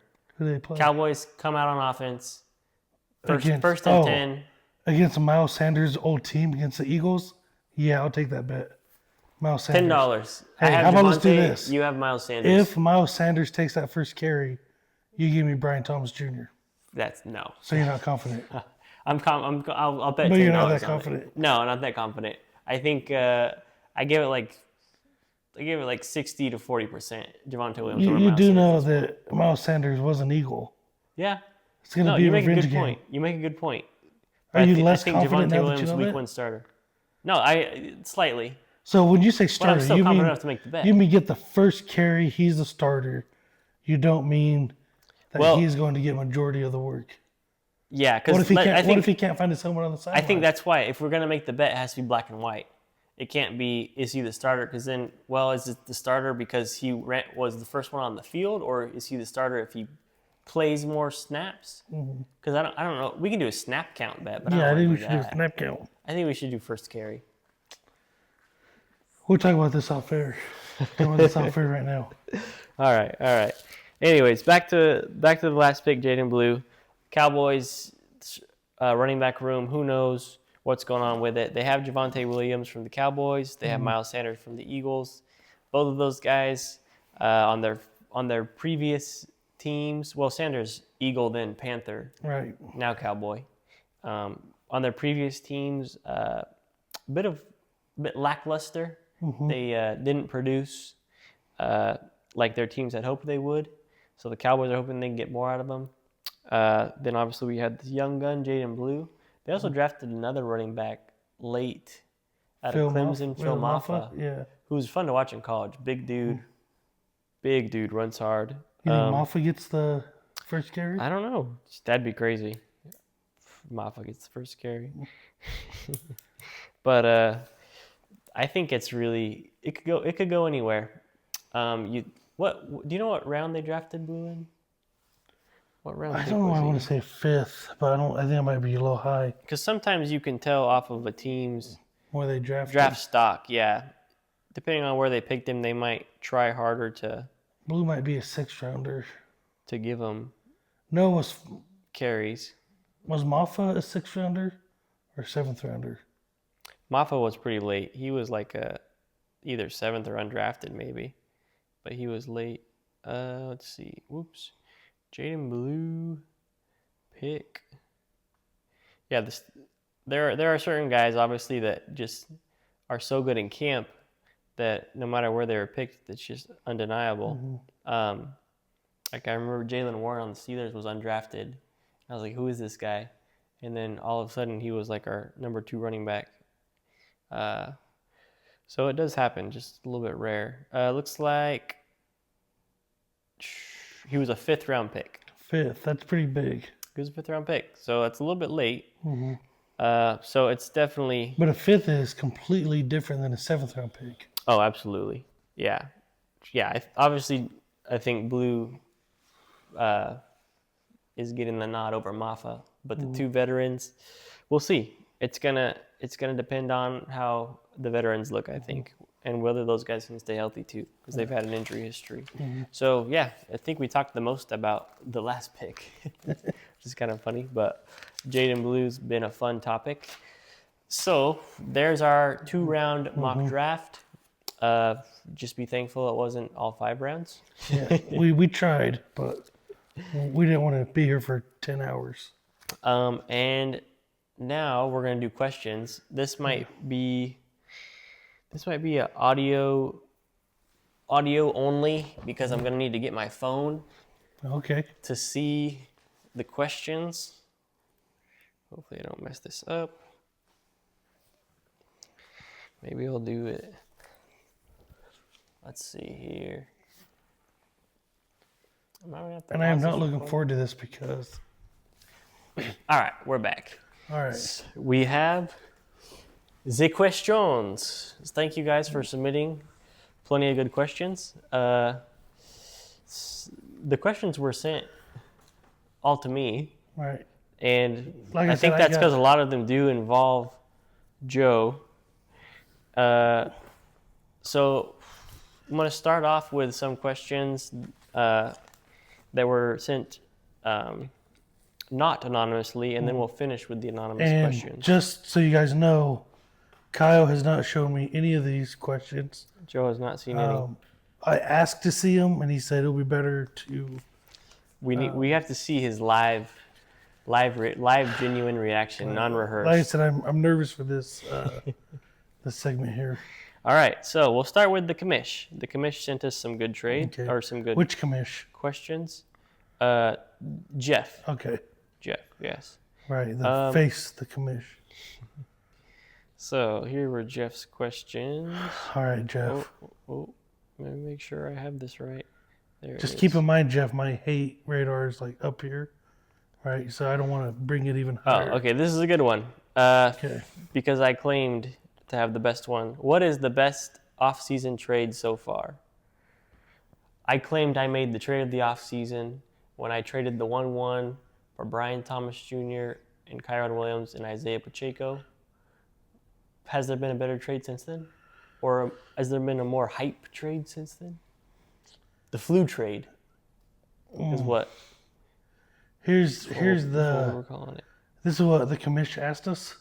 This is what the commissioner asked us. So I would say this. I think the best trade, 2 come to my mind. That one wasn't it, just because I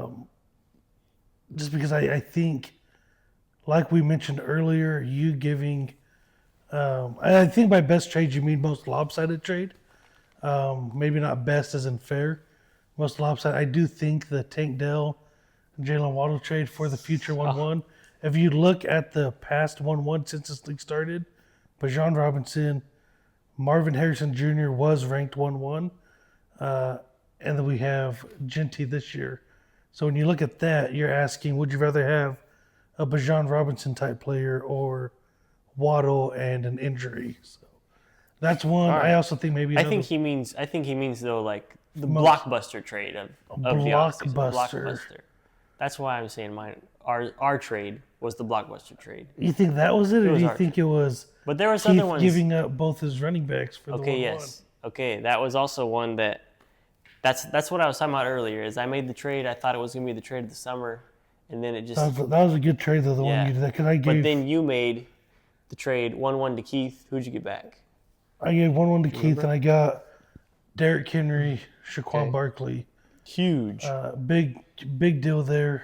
Huge. Maybe probably even bigger than my trade. But I'm also thinking, did we ever think Bijan Robinson would move? I never thought he would move. I thought Brent was just gonna automatically say no to anyone that tried to inquire about him. So I think the answer is Because you got Thomas it's from me. close You got between Thomas, mine and Pacheco, you and and who you and else? Keith. Kyron Williams. So you got receiver 7, running back 7, and Pacheco, who was injured, but I think he'll come gonna be back and have a good season. I feel as if I probably even gave you some picks with that. I think let me see. I would say yours was probably the big blockbuster because that was It was the flu the trade. first time the 1-1 got moved. Yes. Knowing that was the 1-1 pick. The first time that 1-1 got moved in the off season. Right. I would say that would be Okay. the blockbuster best trade, biggest trade. Biggest trade of the off season. Okay. And let's just quick fact check. Next question. These are. Well, I'm gonna keep going through Jeff's questions. All from Jeff here. Yeah, no, it was. Kyron Williams, Pacheco, Thomas, 1-1 for 1-1. Okay. Oh, whoops, I let it die. I just hit the. There you go. Yeah, sorry. I'm an iPhone guy. I'm a little bit dumb with other phones. So, next question from Jeff. From Jeff. That was an okay one, Jeff. Good question, Jeff. What is the boldest fantasy prediction you're willing to stand by? Each of you. Do you have one off the top of your head?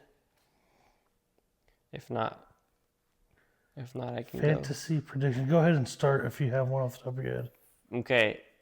My bold fantasy prediction that I'm willing to stand by is that the Star Boys will play Oh, man. in the toilet bowl. Brent and Keith, 11th and 12th, battle it out to try to avoid punishment. Wow. That is my bold prediction. I've criticized Keith a lot this offseason. Looking at his team again, I think maybe he's gotten a little bit better. But from after he blew his team up, Brent obviously has had some trades that haven't worked out. I think the trade between me and him is only going to help him try to get out of that 12th place spot. But I still think he has an uphill battle. So that's my bold prediction. All right, I'm going to say if healthy, this is going to be bold. If healthy, if any of these two players are healthy, and I don't know where you stand on them. Some people are higher, some people are lower. They're both aging in their positions. Tyreek Hill and Joe Mixon, both on my team. If healthy, I think they will both finish top 7 in their position. I would say Tyreek Hill's a top 5. Mixon might be a top 7 Okay. in his position. If healthy, they play all the games. All right. I like that. Big prediction. Joe likes his guys. That's He's right. gassing his guys up. All right. Next question from Jeff. What's the best way to psychologically sabotage your opponent before game day? Do you do that? My preferred strategy, and Joe was the victim of this last year, is I like to just go full jinx mode. Just try to You do that jinx every everything. year. What Yeah. do you mean you do it every Joe year? last year, I just thought Joe was gonna run through the league. You didn't really and get think first that. place, and it wasn't even gonna be, competition. And so I was jinxing early and often. I was You jinxing predicted so like hard. 13 wins or something for me Yeah, on the season. probably just undefeated is what I was thinking. But yeah, so psychologically a good jinx. I always try to out jinx my opponent. You? Psychologically, I think, depending on who it is, if you know this individual, you have conversations throughout the week. Something I like to do is I like to talk about one of their bench players, hype up a bench player, see if I can get them to start. Oh man, that Jets running back, Allen, dude, that guy's a dog. He's big, he's fast. Brees Hall was limping off the field last week. I think he's gonna run all over New England defense this week, Oh man, and just see if you can get someone to start a player or do something like that. that's a good one. I might have to employ that this year. Just, please don't start that Dude, third stringer against me. Croker from the Panthers, Croker. Oh Dude, yeah, Keith's Coker. lucky. That guy, Tell you he's what, fast. He could do some damage. I just hope he doesn't start him Especially with when I Mc- play against him. Especially with McMillan now, he's going to be getting the double teams. Yeah, Croker open all Yeah. day long. obviously, yeah, So- yeah. I mean, Leggett, Adam Thielen, those guys. Yeah. Is Nah. that team on the team? Yeah, No, it's Coker. that's what I like to do. So, That's a good one. All right, next question from Jeff. Last question from Jeff. Would you rather always be the highest scorer in the league and miss playoffs due to bad luck, or squeak into playoffs either way with the jankiest, luckiest team?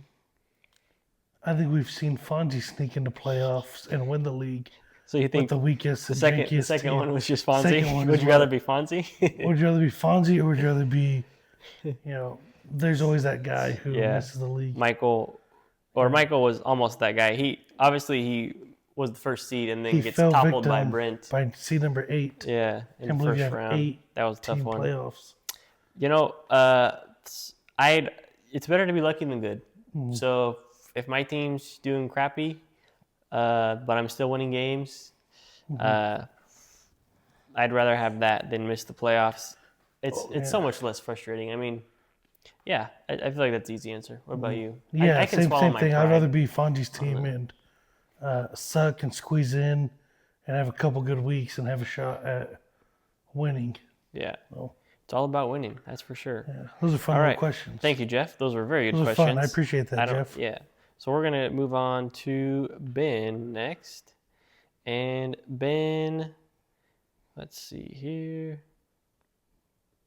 Oh, where did I put Ben's questions? Here we go. This is Ben says question for the pod for Joe. Oh, He says. This is okay. a 3-part question. When did the trade addiction start? Was it a slow thing or instant hook? Are waiver wire pickups a gateway drug to a full-blown trade Wow. addiction? This is getting deep. When did trades When did start? the trade addiction start? Let's start there. I started a fantasy football league when I got back from college at the church, and I just doing a bunch of randoms. No, I shouldn't say randoms. People who didn't necessarily know football too much, and then some who did know football but didn't really know how to play fantasy. I've only won that league once. My wife has won it 3 times. Everyone's gotten pretty decent at it there. But I picked that league up and I was like, I'm going to win this league every year. And I just started making some ridiculous trades and people started accepting. I'm like, dude, this is too easy. And so I got into that. But also, I play Madden a lot. And so when you do trades on Madden, you really know the interest bar. Oh, yeah. And you're like, I got to throw in a 2nd-round pick. Or you got to give a 2nd-round pick, a current 2nd for next year's 3rd. That's the value between picks. You always a year, up one. It's always up a year. So if you want okay. next year's 3rd, you got to give a 4th rounder or something. Anyway, Yeah. I've always had that. If the waiver, it came on strong, or the waiver's a gateway drug to trades. I would say no. However, the $100 fab, that's feeding my gambling addiction. I'm sitting at $0 right now. So yeah, it does. It is. You're gonna get you're gonna get it back. You're gonna get reloaded with that I think fab. I spent like $80 fab on like Zeke last year or something like that. So it was bad. So All right, good question, Ben. We like that. All right, so let's see here. Next, I'm gonna ask a question from BK. All right, this says, do you feel or suspect any collusion or trade favoritism from anyone? Well, some in this league have said. why you give me side eye? Some in this league Are you have kidding me said. right now? Are you serious? Joe and Fonzie do trade a lot. Wow. I mean, I'll leave it there for now. There's some other questions. Collusion. I have a feeling there's gonna be some more questions later that might. But collusion, that's a big one. That's big accusations. We've accused collusion between the brothers. I think Star that was Brothers, the Terry right? McLaren trade. That was ridiculous. But then you said Brent sent you that trade, or no, you sent that out to Brent. My trade with Brent Yeah, for Waddle and for the Dell? 1-1. Yeah, next year. Oh, I sent that trade to Brent. Yeah, and he accepted He it. accepted. No questions asked. No questions asked. I kind of feel as if maybe there is some kind of manipulation going on between Keith and you just scroll up between Keith and Jeff. I mean, they've had some bad trades amongst themselves, but like that Derrick Henry trade, Oh, yes, that was yes, a yes. wild one. But now Derrick Henry's on Wild. my roster. Yeah, that was Derrick Henry for a second rounder. Maybe Straight not. up? Yeah, something Is that like what it that. was? Something like I that. can't remember. Anyway, I think that was a I think whole- we need to go check. Yeah. I think we need to You have check to that see what it is. So do I think Wait, there's? who has Derrick Henry right now? Do you have him? Yeah. Okay. Do I think there's collusion? No, I don't know if I'd say there's collusion. Is there favoritism? Absolutely. And I think even like, I spend a lot of time talking to Fonzie. Is it favoritism if you get to spend hours on end talking about, how you would trade and everything? I don't know if it's favoritism or just time put in.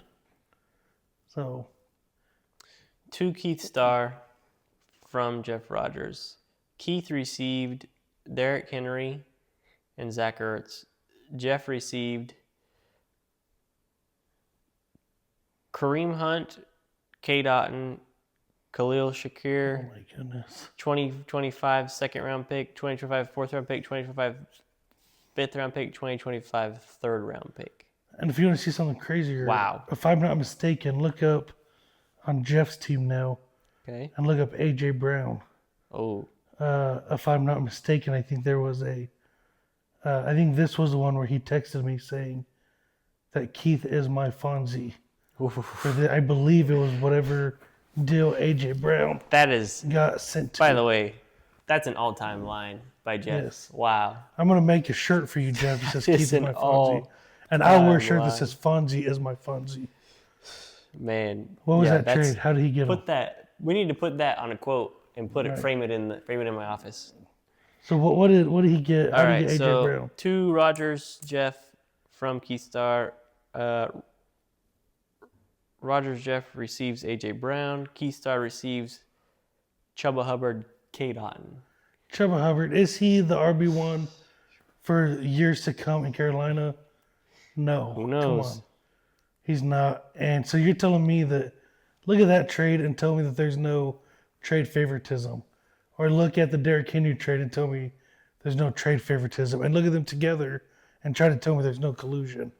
I mean, I don't keep records of these trades. I just know them off the top of my head Good point. and think about it every night before I go to bed. Yeah. So it's Yeah. that addiction. So short answer, BK. I think both of us Yes. would answer yes. We do feel and suspect the collusion and favoritism Yeah. from maybe multiple people in the league. And this is a question. It's only pertaining to Joe. It says rate the food and service at Denny's. BK says he thinks service was mid. Food 2 out of 10. Company 10 out of 10. Wow. Company 11 out of 10. Oh, all right. Food, I don't know what you ordered. I was kind of surprised. The hamburger was actually like pretty decent, Oh, there you and go. I like the salt on the fries. Hmm. Wow, I can't believe I'm gonna rank Denny's food right now. Um, I'm gonna say it was like I would give it a 7 out of 10. What I had, service. I mean, what can you do with 27 people? I'm gonna give the service like a 2 out of 10. But also they left us alone, which was kind of nice. Mhm. But yeah, I'd say 2 out of 10 for that. You're gonna agree with BK.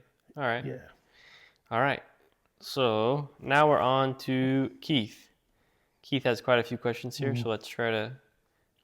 I don't know if we'll have time to answer all these. We can do rapid Yeah, we can try rapid fire. fire. Oh man, I needed to think of this one earlier. It says, "What are both of your top 5 sports movies?" I don't know if I Man, okay. some Should we go to the next question and then try to think about that one? yeah, go to the next one. Okay. All right. Next question. If you could pick one league member to win other than yourself or each other, who would it be? That's a good one. That's a good question. I would like to see Kyle eat his words about Fonzie, but I cannot allow Fonzie to win a second time.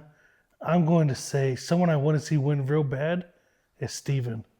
All I mean, right. there's just something about the guy, you root for him. I want to see Steven win one real bad. All right. I like that. And, I would go with Steven, but since you went with Steven, I'm going to go with the guy who I had as trending up. And he's the guy who's about to do the punishment this year. I'm going to go with Ben Coyle. You'd want I to want to see Ben win. Coyle. If Ben Coyle goes from worst to first, hey, good for Ben. Wow. I'd love to see that. If it can't be me, I hope it's Ben.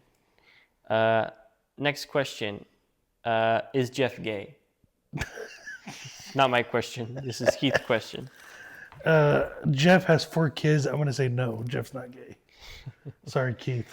Yeah. Sorry, Keith. I was thinking the same thing. 4 children, confirmed multiple times, not gay. Yeah. Mr. Big Balls McGee. Charles McGee. All right. This one, this next question, he's basically asking us to be gay. He says, if you had to rate the sexiest members from 12 to 1, From what what? would your list be? Pat, I think I'm gonna pass on that one. To rank the sexiest, Sexiest oh, members in the league from 12 to broke 1. the pin. Sexiest members in the league. Yeah, I'm passing. you're passing, huh? I'm passing. Yeah, I'm gonna go ahead. I want to go ahead and pass Should we on that leave- one too. You want to give top 3?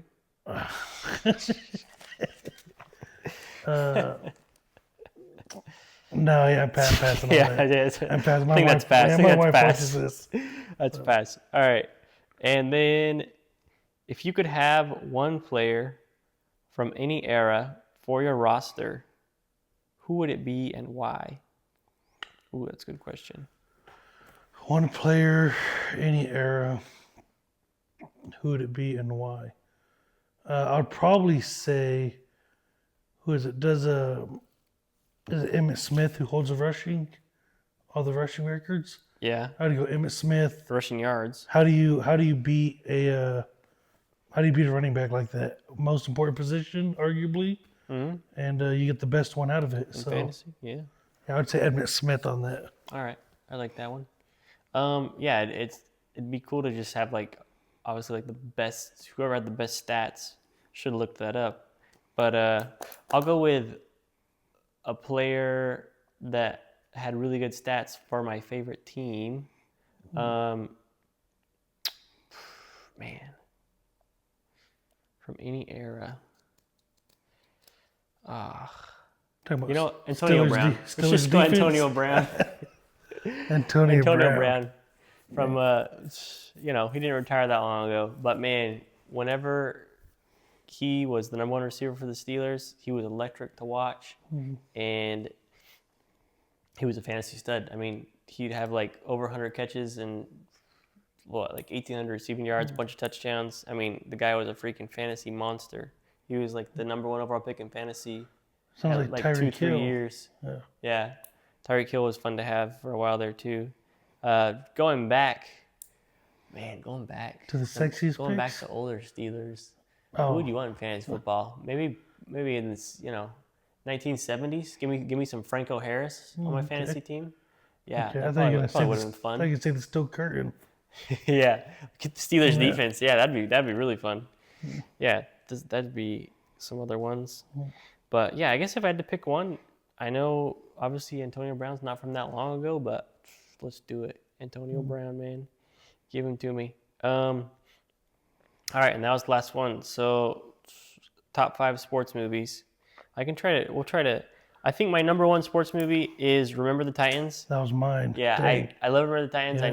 know, it's a Disney movie and everything, but it's just a great movie. Definitely my number 1. Yeah. My number 2 is also your number 1. That is my number one. Okay. I'm trying to think of the other ones. All right. That my was the number first one that came to 2. mind. I am a big fan of the movie Glory Road. Is a basketball movie about a college basketball movie about the school is Texas Western. I think they're now Texas UTEP, Texas El Paso. Back in the day, they were called Texas Western. A little bit similar, to Remember the Titans with the race stuff. The coach was like one of the first ones to start 5, or I think he was the first coach to start 5 black players. But it's a great movie, dramatic. They do end up winning the NCAA tournament. And yeah, I really like that movie.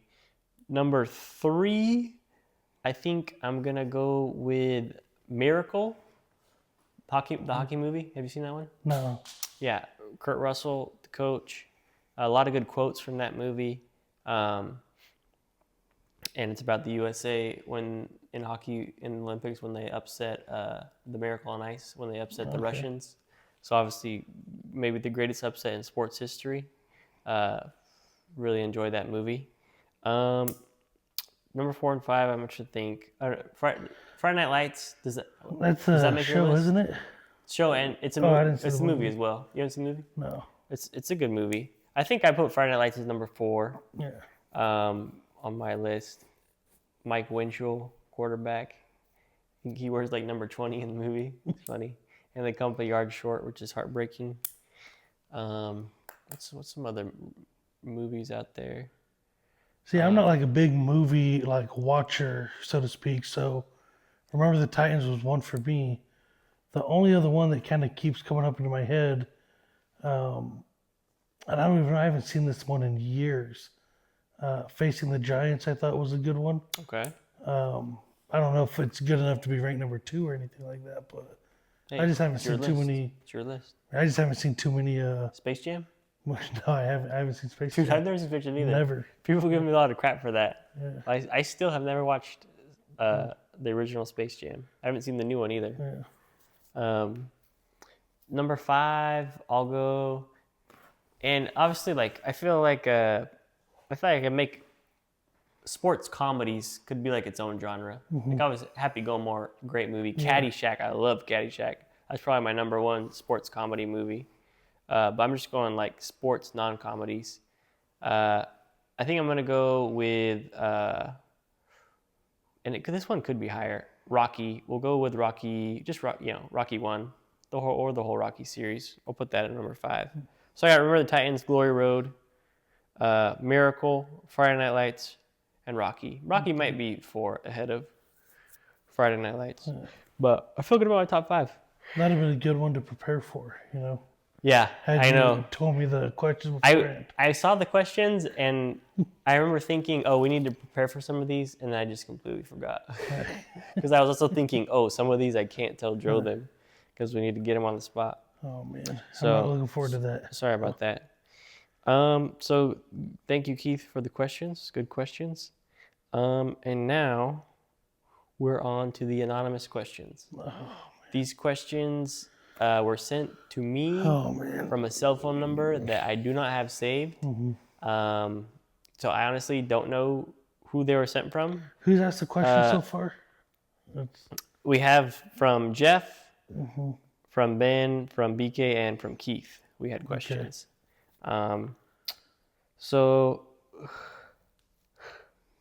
without further ado, and as I read this, we can speculate who we might think it is, but I'm already trying to figure that out. yeah.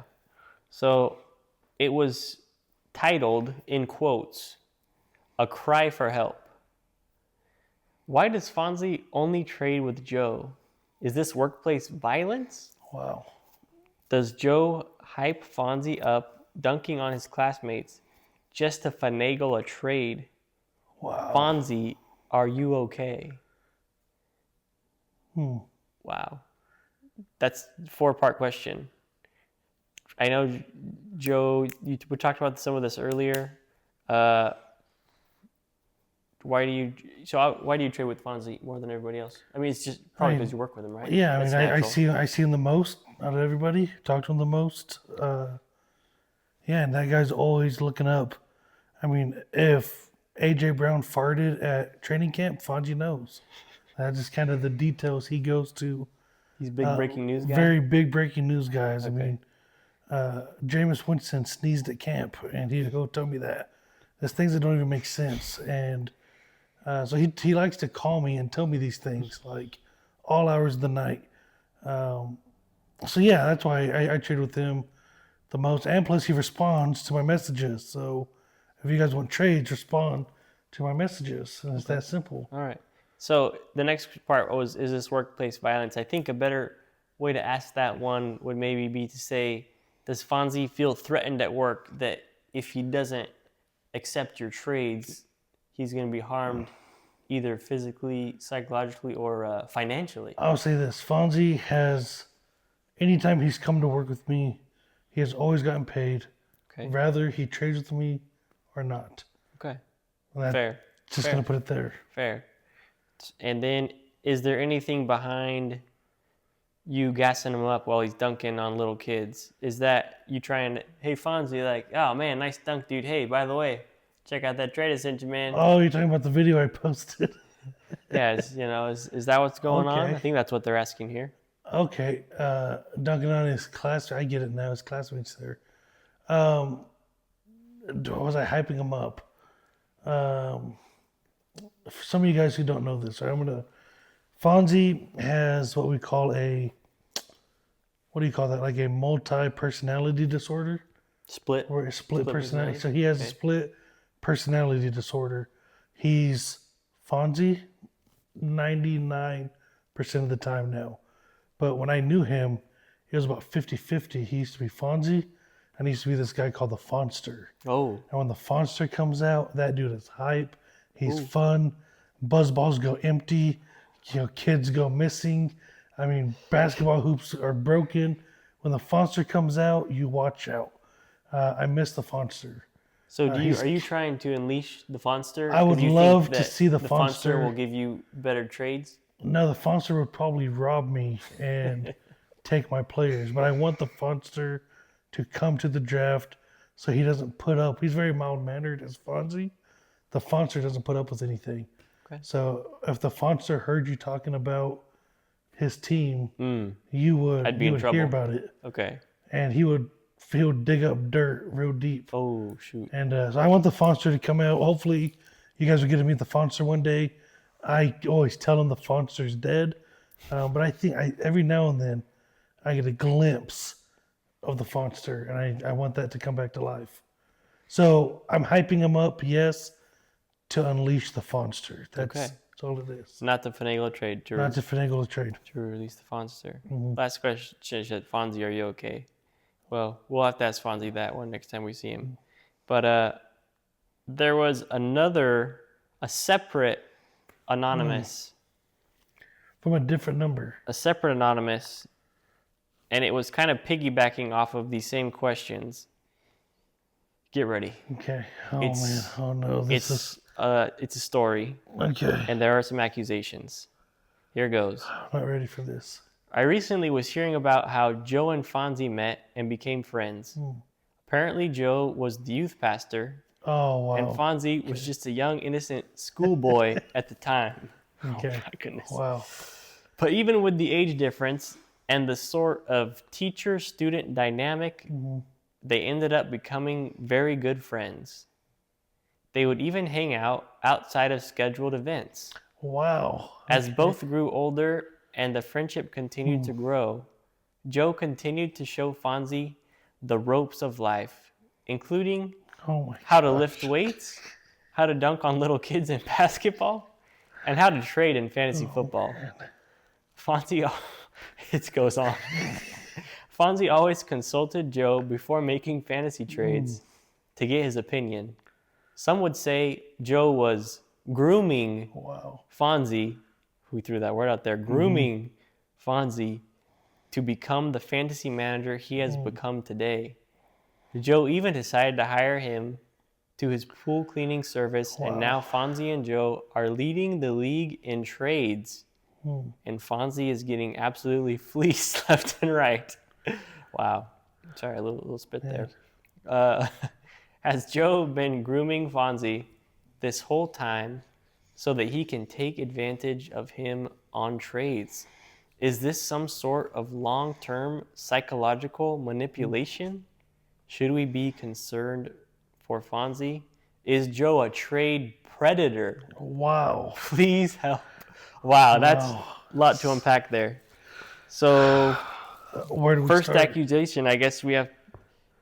Is it the long con? Have you been grooming Fonzie this whole time? I have not been grooming Fonzie. Did you think when you first laid eyes on him, this Stop. kid, Don't say it that way. this kid's gonna trade me some great players When I first laid 5, eyes 6 years from now? on him. Oh man. Oh man, this is I don't know. Wow, Wow. that's a lot. When I first laid eyes on him,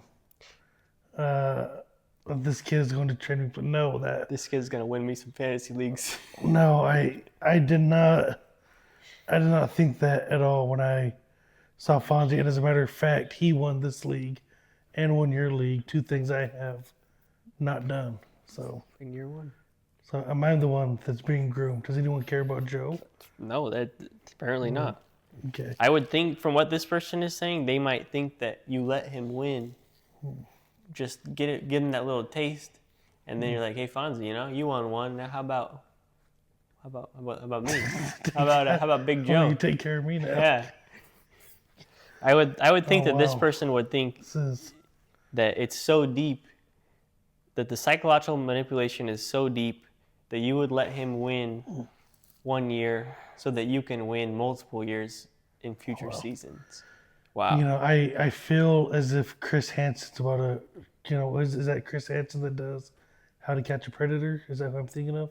Oh, I don't know. I mean, I feel like he's gonna turn the corner right now, and just be like, "Hey, what are you doing here? What do you have to do with Fonzie?" I feel attacked. Whoever sent that out. Is Joe a trade predator? Wow. The language in this is Aggressive. very aggressive. Trade predator. I am a trade opportunist. Anyone who Opportunist. Wow. would like to trade with Okay. me, I do not show favoritism. I am willing to trade anyone. I message everyone about these trades. Wow, I'm struck by that. Yeah. Trade predator. We have grooming. We have psychological manipulation. We have trade predator. These are some buzzwords. Attacking me as a youth pastor as well. Wow, saying that Wow. he was forgot my about youth that. student. Yeah. Man, that I think I'm gonna have to plead the fifth on the rest. Wow. I mean, That's I need a lawyer up. I think we're gonna have to go to court. That's- better call Kyle. Would you accept this case from my end? I don't know. It's pretty damning. Wow. That's tough. Yeah, trade predator. No. What was the other part of it? Trade predator, no. Psychological manipulation. Did that take place Wow. at any point? Grooming. Did that Hold take place? Grooming did not take place. Okay. Psychological manipulation. I think you can refer back to the other question about how do you get in your opponent's head. I think you can refer back to that about how Like the max I've done. So maybe there is some psychological manipulation. Okay. But it has nothing to do with his job with Big Joe's Full Service. Okay. Has nothing to do with his commitment to our church. Has nothing to do with any of that stuff. All right. Well, big. Those were some big questions. Wow. I think we need a deep breath after that one. That was hard hitting. Okay. Let's calm down a little bit. 2 more questions. okay. 2 more questions. Both from anonymous. This one says, concerned league member. Oh my goodness. Why? Concerned These are both Joe questions as well. Wow. I think the Fonzie questions are over though, so you can breathe easy. It doesn't matter. There's no more attacking the relationship between you and Fonzie. Okay. So this one is just why does Joe always have a hate segment? Listen, why does Jeff always give us something to hate on? I think he's done so much wrong, and if we just sweep it under the rug, then nothing ever gets done. I think since the hate segments, I think Jeff has been doing better as a commissioner because we know Keith's running the show. But I think Jeff's actually standing up for himself now. So, anyway, but yeah, so why do I always have it? Because he always gives me reasons to have it. Yeah, I agree with Joe on the hate segment thing. We call it, the things we bring up in the hate segment thing, they're just facts. Facts. Yeah. Facts don't care about your feelings. It might be named the We Hate Jeff segment, but it is facts. It is facts. All right. And then last question. This is also from anonymous league member. It says, what's with Joe and the El Camino? You sent a picture of an El Camino in the chat. And lacking context? So I'm assuming that's why they asked this. Joe and the El Camino. Listen, Kyle, you're my quarterback. Ben's my backup quarterback. That's my quarterback podcast. Yeah, that's my quarterback podcast. Ben, I think it's crazy that Ben was like 18 years old as a sophomore in high school. He came from Kansas, and he was in like 3rd grade at Kansas, came over here, was in 1st grade or kindergarten, whatever it was, and he was driving to high school as like a freshman. And what would he drive? He would drive that car, and is there a story to the El Camino that? Sorry to interrupt you. You can keep going if you need to. Is there a story of the El Camino that we can't discuss on the pod, and that would have to be discussed at a later date, or I think you know the answer to that, and you're bringing it up in front of the pod. Is there a story to the El Camino? Well, yeah, I'm just asking because there's a lot of stories. This person asked. By the way, this anonymous person wasn't me, so it could have been. Really, it could have been it wasn't anyone. me. Could have been you. 10 out of 12 members. Were you one of the anonymous people? I'd like to remain anonymous. Oh, you would like to remain anonymous. On whether or not I was one of the anonymous people. Were you the one about Fonzie and the grooming? Knowing our history? Knowing all that? Was that you? That was a big question. I don't know. I'd like to remain anonymous on whether I was one of the anonymous people or not. Well, then I would like to remain anonymous about the El Camino. Okay, that's fair. That's it. Good questions, guys. Yeah. Really What good question did you write in, Kyle? I can't. I obviously didn't have any questions that my name was attached to. I know. This is my podcast or our podcast. You came as anonymous. So. Our podcast. Well, that's why you want allegedly. You're a legend that I. That's why you won't defend me when it comes to that issue. I just I have made comments before. These are big words. People have said things before. Can you read me that question again about Fonzie? I have to say. Read me the Fonzie question again. I have to say, this is one thing where, we have each other's back on this podcast. Yeah. But there are times where I hear criticisms or rumors that I maybe tend to agree with a little bit. You agree with this question? I think it's a question that needed to be asked. Go ahead, read me the language. Do you want the whole thing? No, read the whole Okay. thing. Yeah. Okay. Here we go again. I recently was hearing about how Joe and Fonzie met and became friends. Apparently, Joe Okay, was stop there. okay. If I remember right, I think you had asked me how I had met Fonzie. Did you not? Maybe I'm coming up with Oh that. no, I don't think I did. No? Okay. I Go know ahead. someone else that did, Who? but it wasn't me actually. Who asked how I I met don't know if I Fonzie? should say because these were anonymous questions. Okay, go ahead. So- Go ahead, read it. I don't know. Well, I guess BK did ask. I think Hmm. at the lunch. Yeah, that's true. Go ahead and keep reading. Okay. Apparently, Joe was the youth pastor, and Fonzie was just a young, innocent schoolboy at the time. Probably said schoolboy just because his age, So he So was it still, is- still in school. This is BK talking then, because you just referred to it as his age. Was Right, oh, you're talking about Fonzie's no, age. Fonzie's age. Yeah, Okay, go ahead. that's I'm just trying to explain this person's language. I don't know. Hmm. I could be wrong. Maybe they're trying Okay. to make a different statement out of it. But hey, here we go. But even with the age difference and the sort of teacher-student dynamic, they ended up becoming very good friends. They would even hang out outside of scheduled events. Scheduled events. Yeah, I'm guessing they're talking about maybe scheduled. Yeah. No, I'm Yeah, just I'm okay, listening okay. to the language here. All right. Trying to- As both grew older and the friendship continued to grow, Joe continued to show Fonzie the ropes of life. And Joe's just a mentor, including how to lift weights. Yeah, you know how to lift weights. You can teach anyone how to lift weights. How to dunk on little kids in basketball. I mean, yeah. We've seen him do that successfully. And how to trade in fantasy football. Fonzie always consulted Joe before making fantasy trades to get his opinion. Is that statement true? Or was Fonzie always a football fan before he met you? Was he a fantasy? Was he a football Was he fan? a football before? fan before? Yes, became he friends? was a Raider fan. It still is to this day. Has he ever been a part of a fantasy football league that you were not a part of? Yes, he.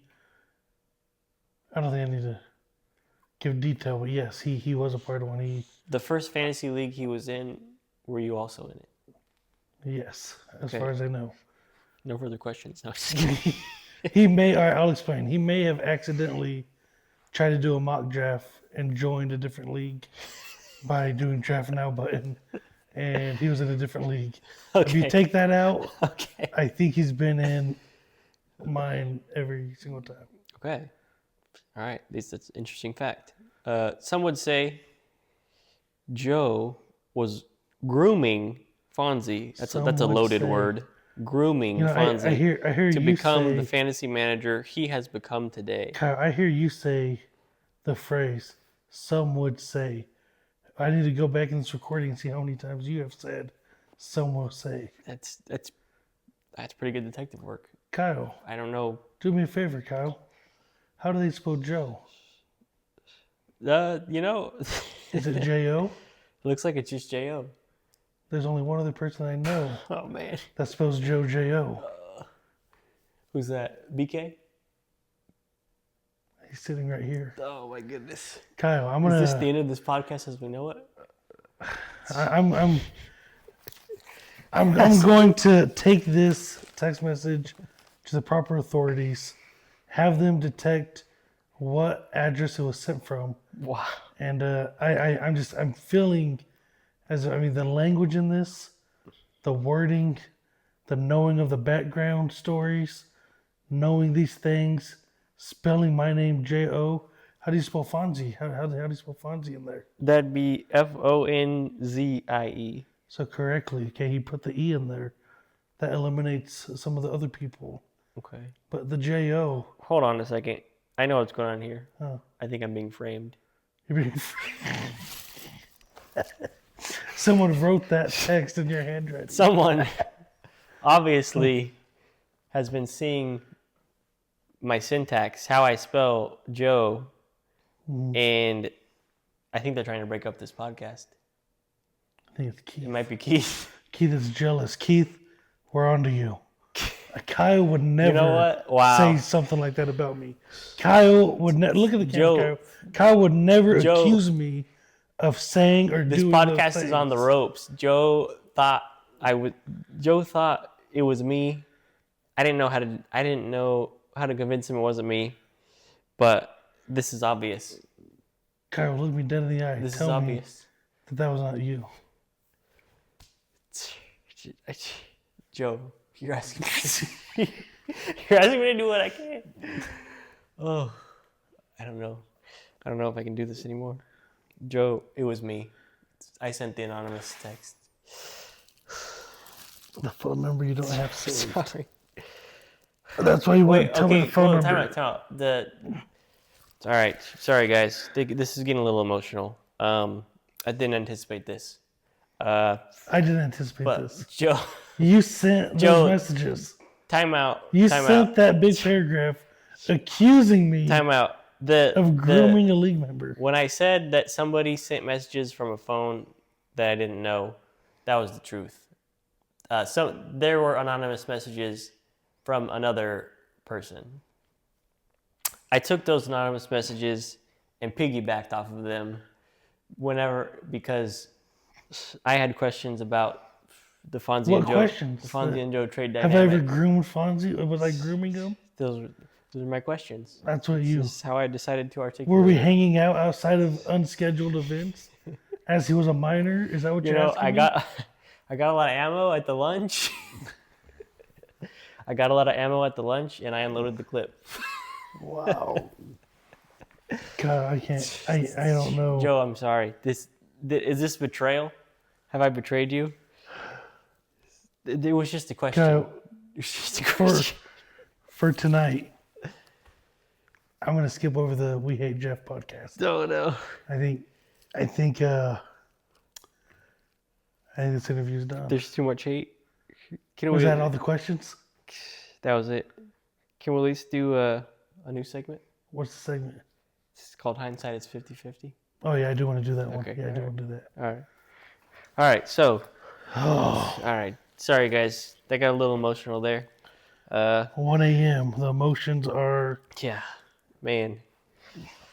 Yeah. Man. We. I think one thing we have to do on this podcast, we love each other. We have to stand for facts, and we Facts. can't be afraid to ask each other hard questions. What Do were you the agree? facts of that message? It wasn't facts. It was a question. I'm going to frame that text message out, There- and I'm going to read that There were every single morning when I wake up. There were facts. I want to come with a vengeance. There were facts. You know what?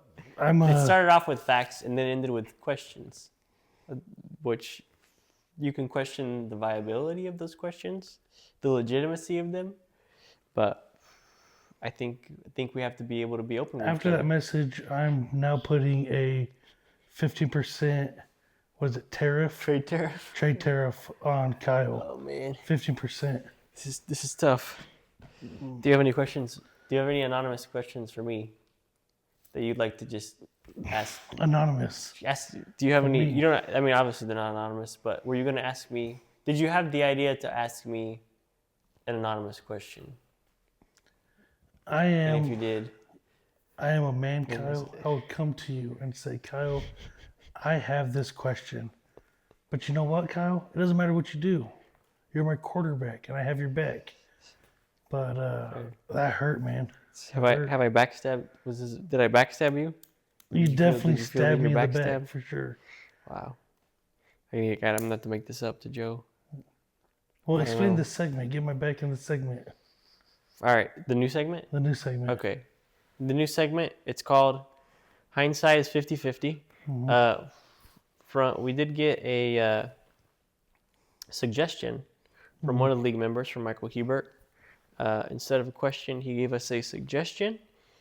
He basically said it'd be cool if we were to look back on certain things that happened in the league, whether it was big trades, big off-season, maybe a free agent signing, maybe a trade that almost happened that fell through, just anything that happened there was a big moment in the league and revisit it and see Oh, no, yeah. how far things have gone from here to now. Oh, No, go ahead. Sorry, I'm pulling up the messages of what you're. okay. All right. pulling up. We're going to need Joe to do some research on this one. So, one that we're going to go over today is There you go. a trade that happened back on when we were still on the NFL app. It was a trade between Steven and Joe. I think it has gone a long ways August 8th. in shaping part of the league. And the trade was, and this was before the second off season between first and second season. So we're approaching the first rookie only draft that the league has had, and Joe and Steven are working to make a trade, and that trade was Joe receives round 1 pick 3 in exchange for moving back one spot. So he traded Steven round 1 pick 4, and Steven also got a player. That player was Ezekiel Elliott, who at the time there was speculation as to whether he was going to potentially be the Cowboys' starting running back or maybe share the starting running back spot. So what happened since then is Joe ended up having the first 3 picks in the draft. With those 3 picks, and he could have taken any of these 3 guys in any order. So it's just one of these players between Bowers, Brock Bowers, Malik Neighbors, Marvin Harrison Jr. Essentially, Steven traded, and then Steven drafted Jonathan Brooks with the 4th pick. So essentially, traded away one of those 3 guys for Jonathan Brooks and Ezekiel Elliott. And it's only been 1 season, but Brock Bowers, rookie year, monster, number 1 tight end in fantasy football, right? He may have been number 1. I believe he was number 1. Malik Neighbors, even with a bad quarterback, I believe he had a top 10 wide receiver season. I think he was 9 or something. Yeah. And then Marvin Harrison Jr., a little bit of an up and down season, but we know that the talent's still there. And meanwhile, Jonathan Brooks, I think we looked up his stats. It was 9 carries, 24 yards, 3 catches, like 16 yards. So he only appeared in 1 or 2 games. He had injuries, and currently Jonathan Brooks out for the 2025 season. So all this to say, it's been a rough trade for Steven so far. What's your input on this, Joe? So I have the history of how this trade went down. Okay. I don't want anyone to think I'm trying to groom Steven with him being younger and everything. Here we go. Kyle. I messaged Steven Thursday, August 8th, 5:19 p.m. Said, hey, what position are you hoping to draft? I want to know. Running back, tight end, whatever. He said, not sure. Why? What are you thinking? I said, for sure I'll be taking Marvin Harrison Jr. I'm trying to figure out the rest. He said, got you. You have 3 of the top 4 picks. I said, yes, sir. I really want 3 people. So it all depends on you. I'm willing to swap pick 1.4 and a player for your pick 103. He says, you go to Marvin Harrison Jr., Brock Bowers, and who else? Also, what player are you throwing in? We negotiated some players. I said, looks like you need a running back. I could throw in Zeke if you'd like. Steven said, I would like a good running back. And how are you able to see my team? We're trying to figure out the sleeper app. Long story short, I said, so what do you think? We negotiated a little bit more, and he said, okay, I'll do the trade, and I will take Zeke. That was on Friday, August 9th. I said, sounds good. I'll tell Jeff. So here's the issue. He went back 1 spot, Kyle. You have the app up. Yes. Tell me, when was Brian Thomas Jr. taken? Brian I believe it Thomas was pick Jr. 7, was it not? Oh, I think so. Oh, cool. I have my team up. Perfect. Brian Thomas Jr. Oh, and one thing that, another thing I failed to mention, Ezekiel Elliott last year, basically a no-show, gets supplanted eventually by Rico Dowdle, and falls out of favor in Dallas, and has basically now retired, I think. Yeah. So my defense is, Makes it even worse. Steven, you could have taken Brian Thomas Jr. You could have taken Xavier Worthy. You could have taken Bucky Irving. You could have taken Ricky Pearsall, who has a lot of hype around him right now. You could have taken a big amount of different guys there. And Pick 1-8. he was Brian 1-8. Thomas, 1-8. And before him, I think you took Xavier Worthy I think so. at like 107 or something like that. So there was a lot of good players available to draft. Steven needed a running back that year. He was going to go running back regardless. So he was going to take Jonathan Brooks regardless. I wanted to make sure that I got him and clear out my roster a little bit. Gave him Zeke on top of it for doing the trade, and history would have stayed the same. But there are some people in this league who say that was a big shifting moment. Oh, well, I'm not. I don't think we're criticizing you for making the trade. I think we're just going back and looking at this and seeing how it's changed the landscape of the league. So obviously, could have been a huge moment for Steven to potentially get a stud player. Obviously, ends up Jonathan Brooks, and then, but he. Hold on a second. That was, but the season before. No, but then he still avoided last place though, because that was just, last place. So even still, he did avoid last place, and some of those players, where are they now? Neighbors is on Mike's team. Harrison recently traded to Keith's team. Brock Bowers, he's sticking on your team. Right. Yeah, he's a stud. I don't think Joe's letting him go easy. And Brooks has come full circle. He's on your team now. Yes. After Steven drafted him with the 1-4 pick Yes. in last year's draft. Yeah. Man, it seems like it was a lot longer ago, doesn't it? It does. It was about a year ago. I think we just talk so much about the league.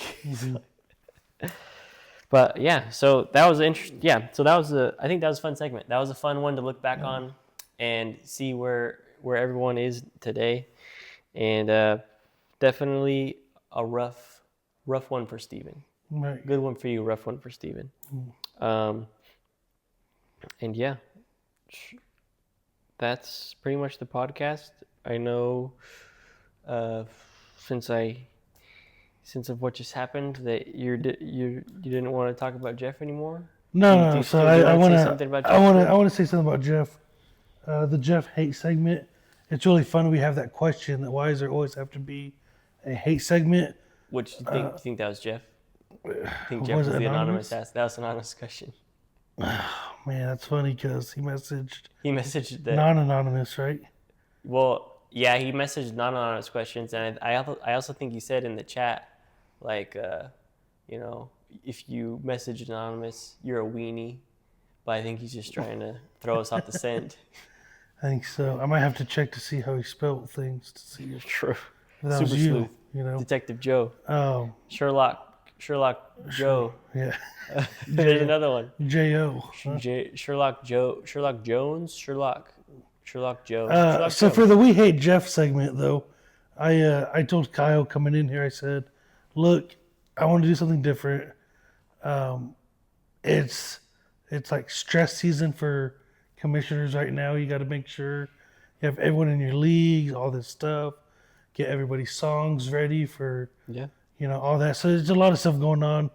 I wanted to take this time to not hate Jeff, but to thank Jeff for finally doing one thing that he promised to do. Even though it came so long after the fact, he had promised us a long time ago at the beginning of, if you look at the beginning of our chat, he said he was going to get us a big trophy, maybe a big belt or something. And that was the beginning of the sleeper chat. We've yet to see any pictures, anything, but now we see that there is a huge box sitting at his Yes. house. And for that, Jeff, I want to say thank you for fulfilling your promise 2 years after the fact. Better late than never. So for today, I'll just give you a round of applause, Jeff. Good job, Jeff. Appreciate Wow. that. So next time, there will be a hate segment, but just try to keep your word a little faster. So Has Big Joe gone soft? Big Joe's got Big a big softy, heart. big softy Joe. Big Maybe, Joe's got maybe big I'm trying to heart. groom Jeff. Have you ever thought about that? I mean, You ever maybe think that? could be.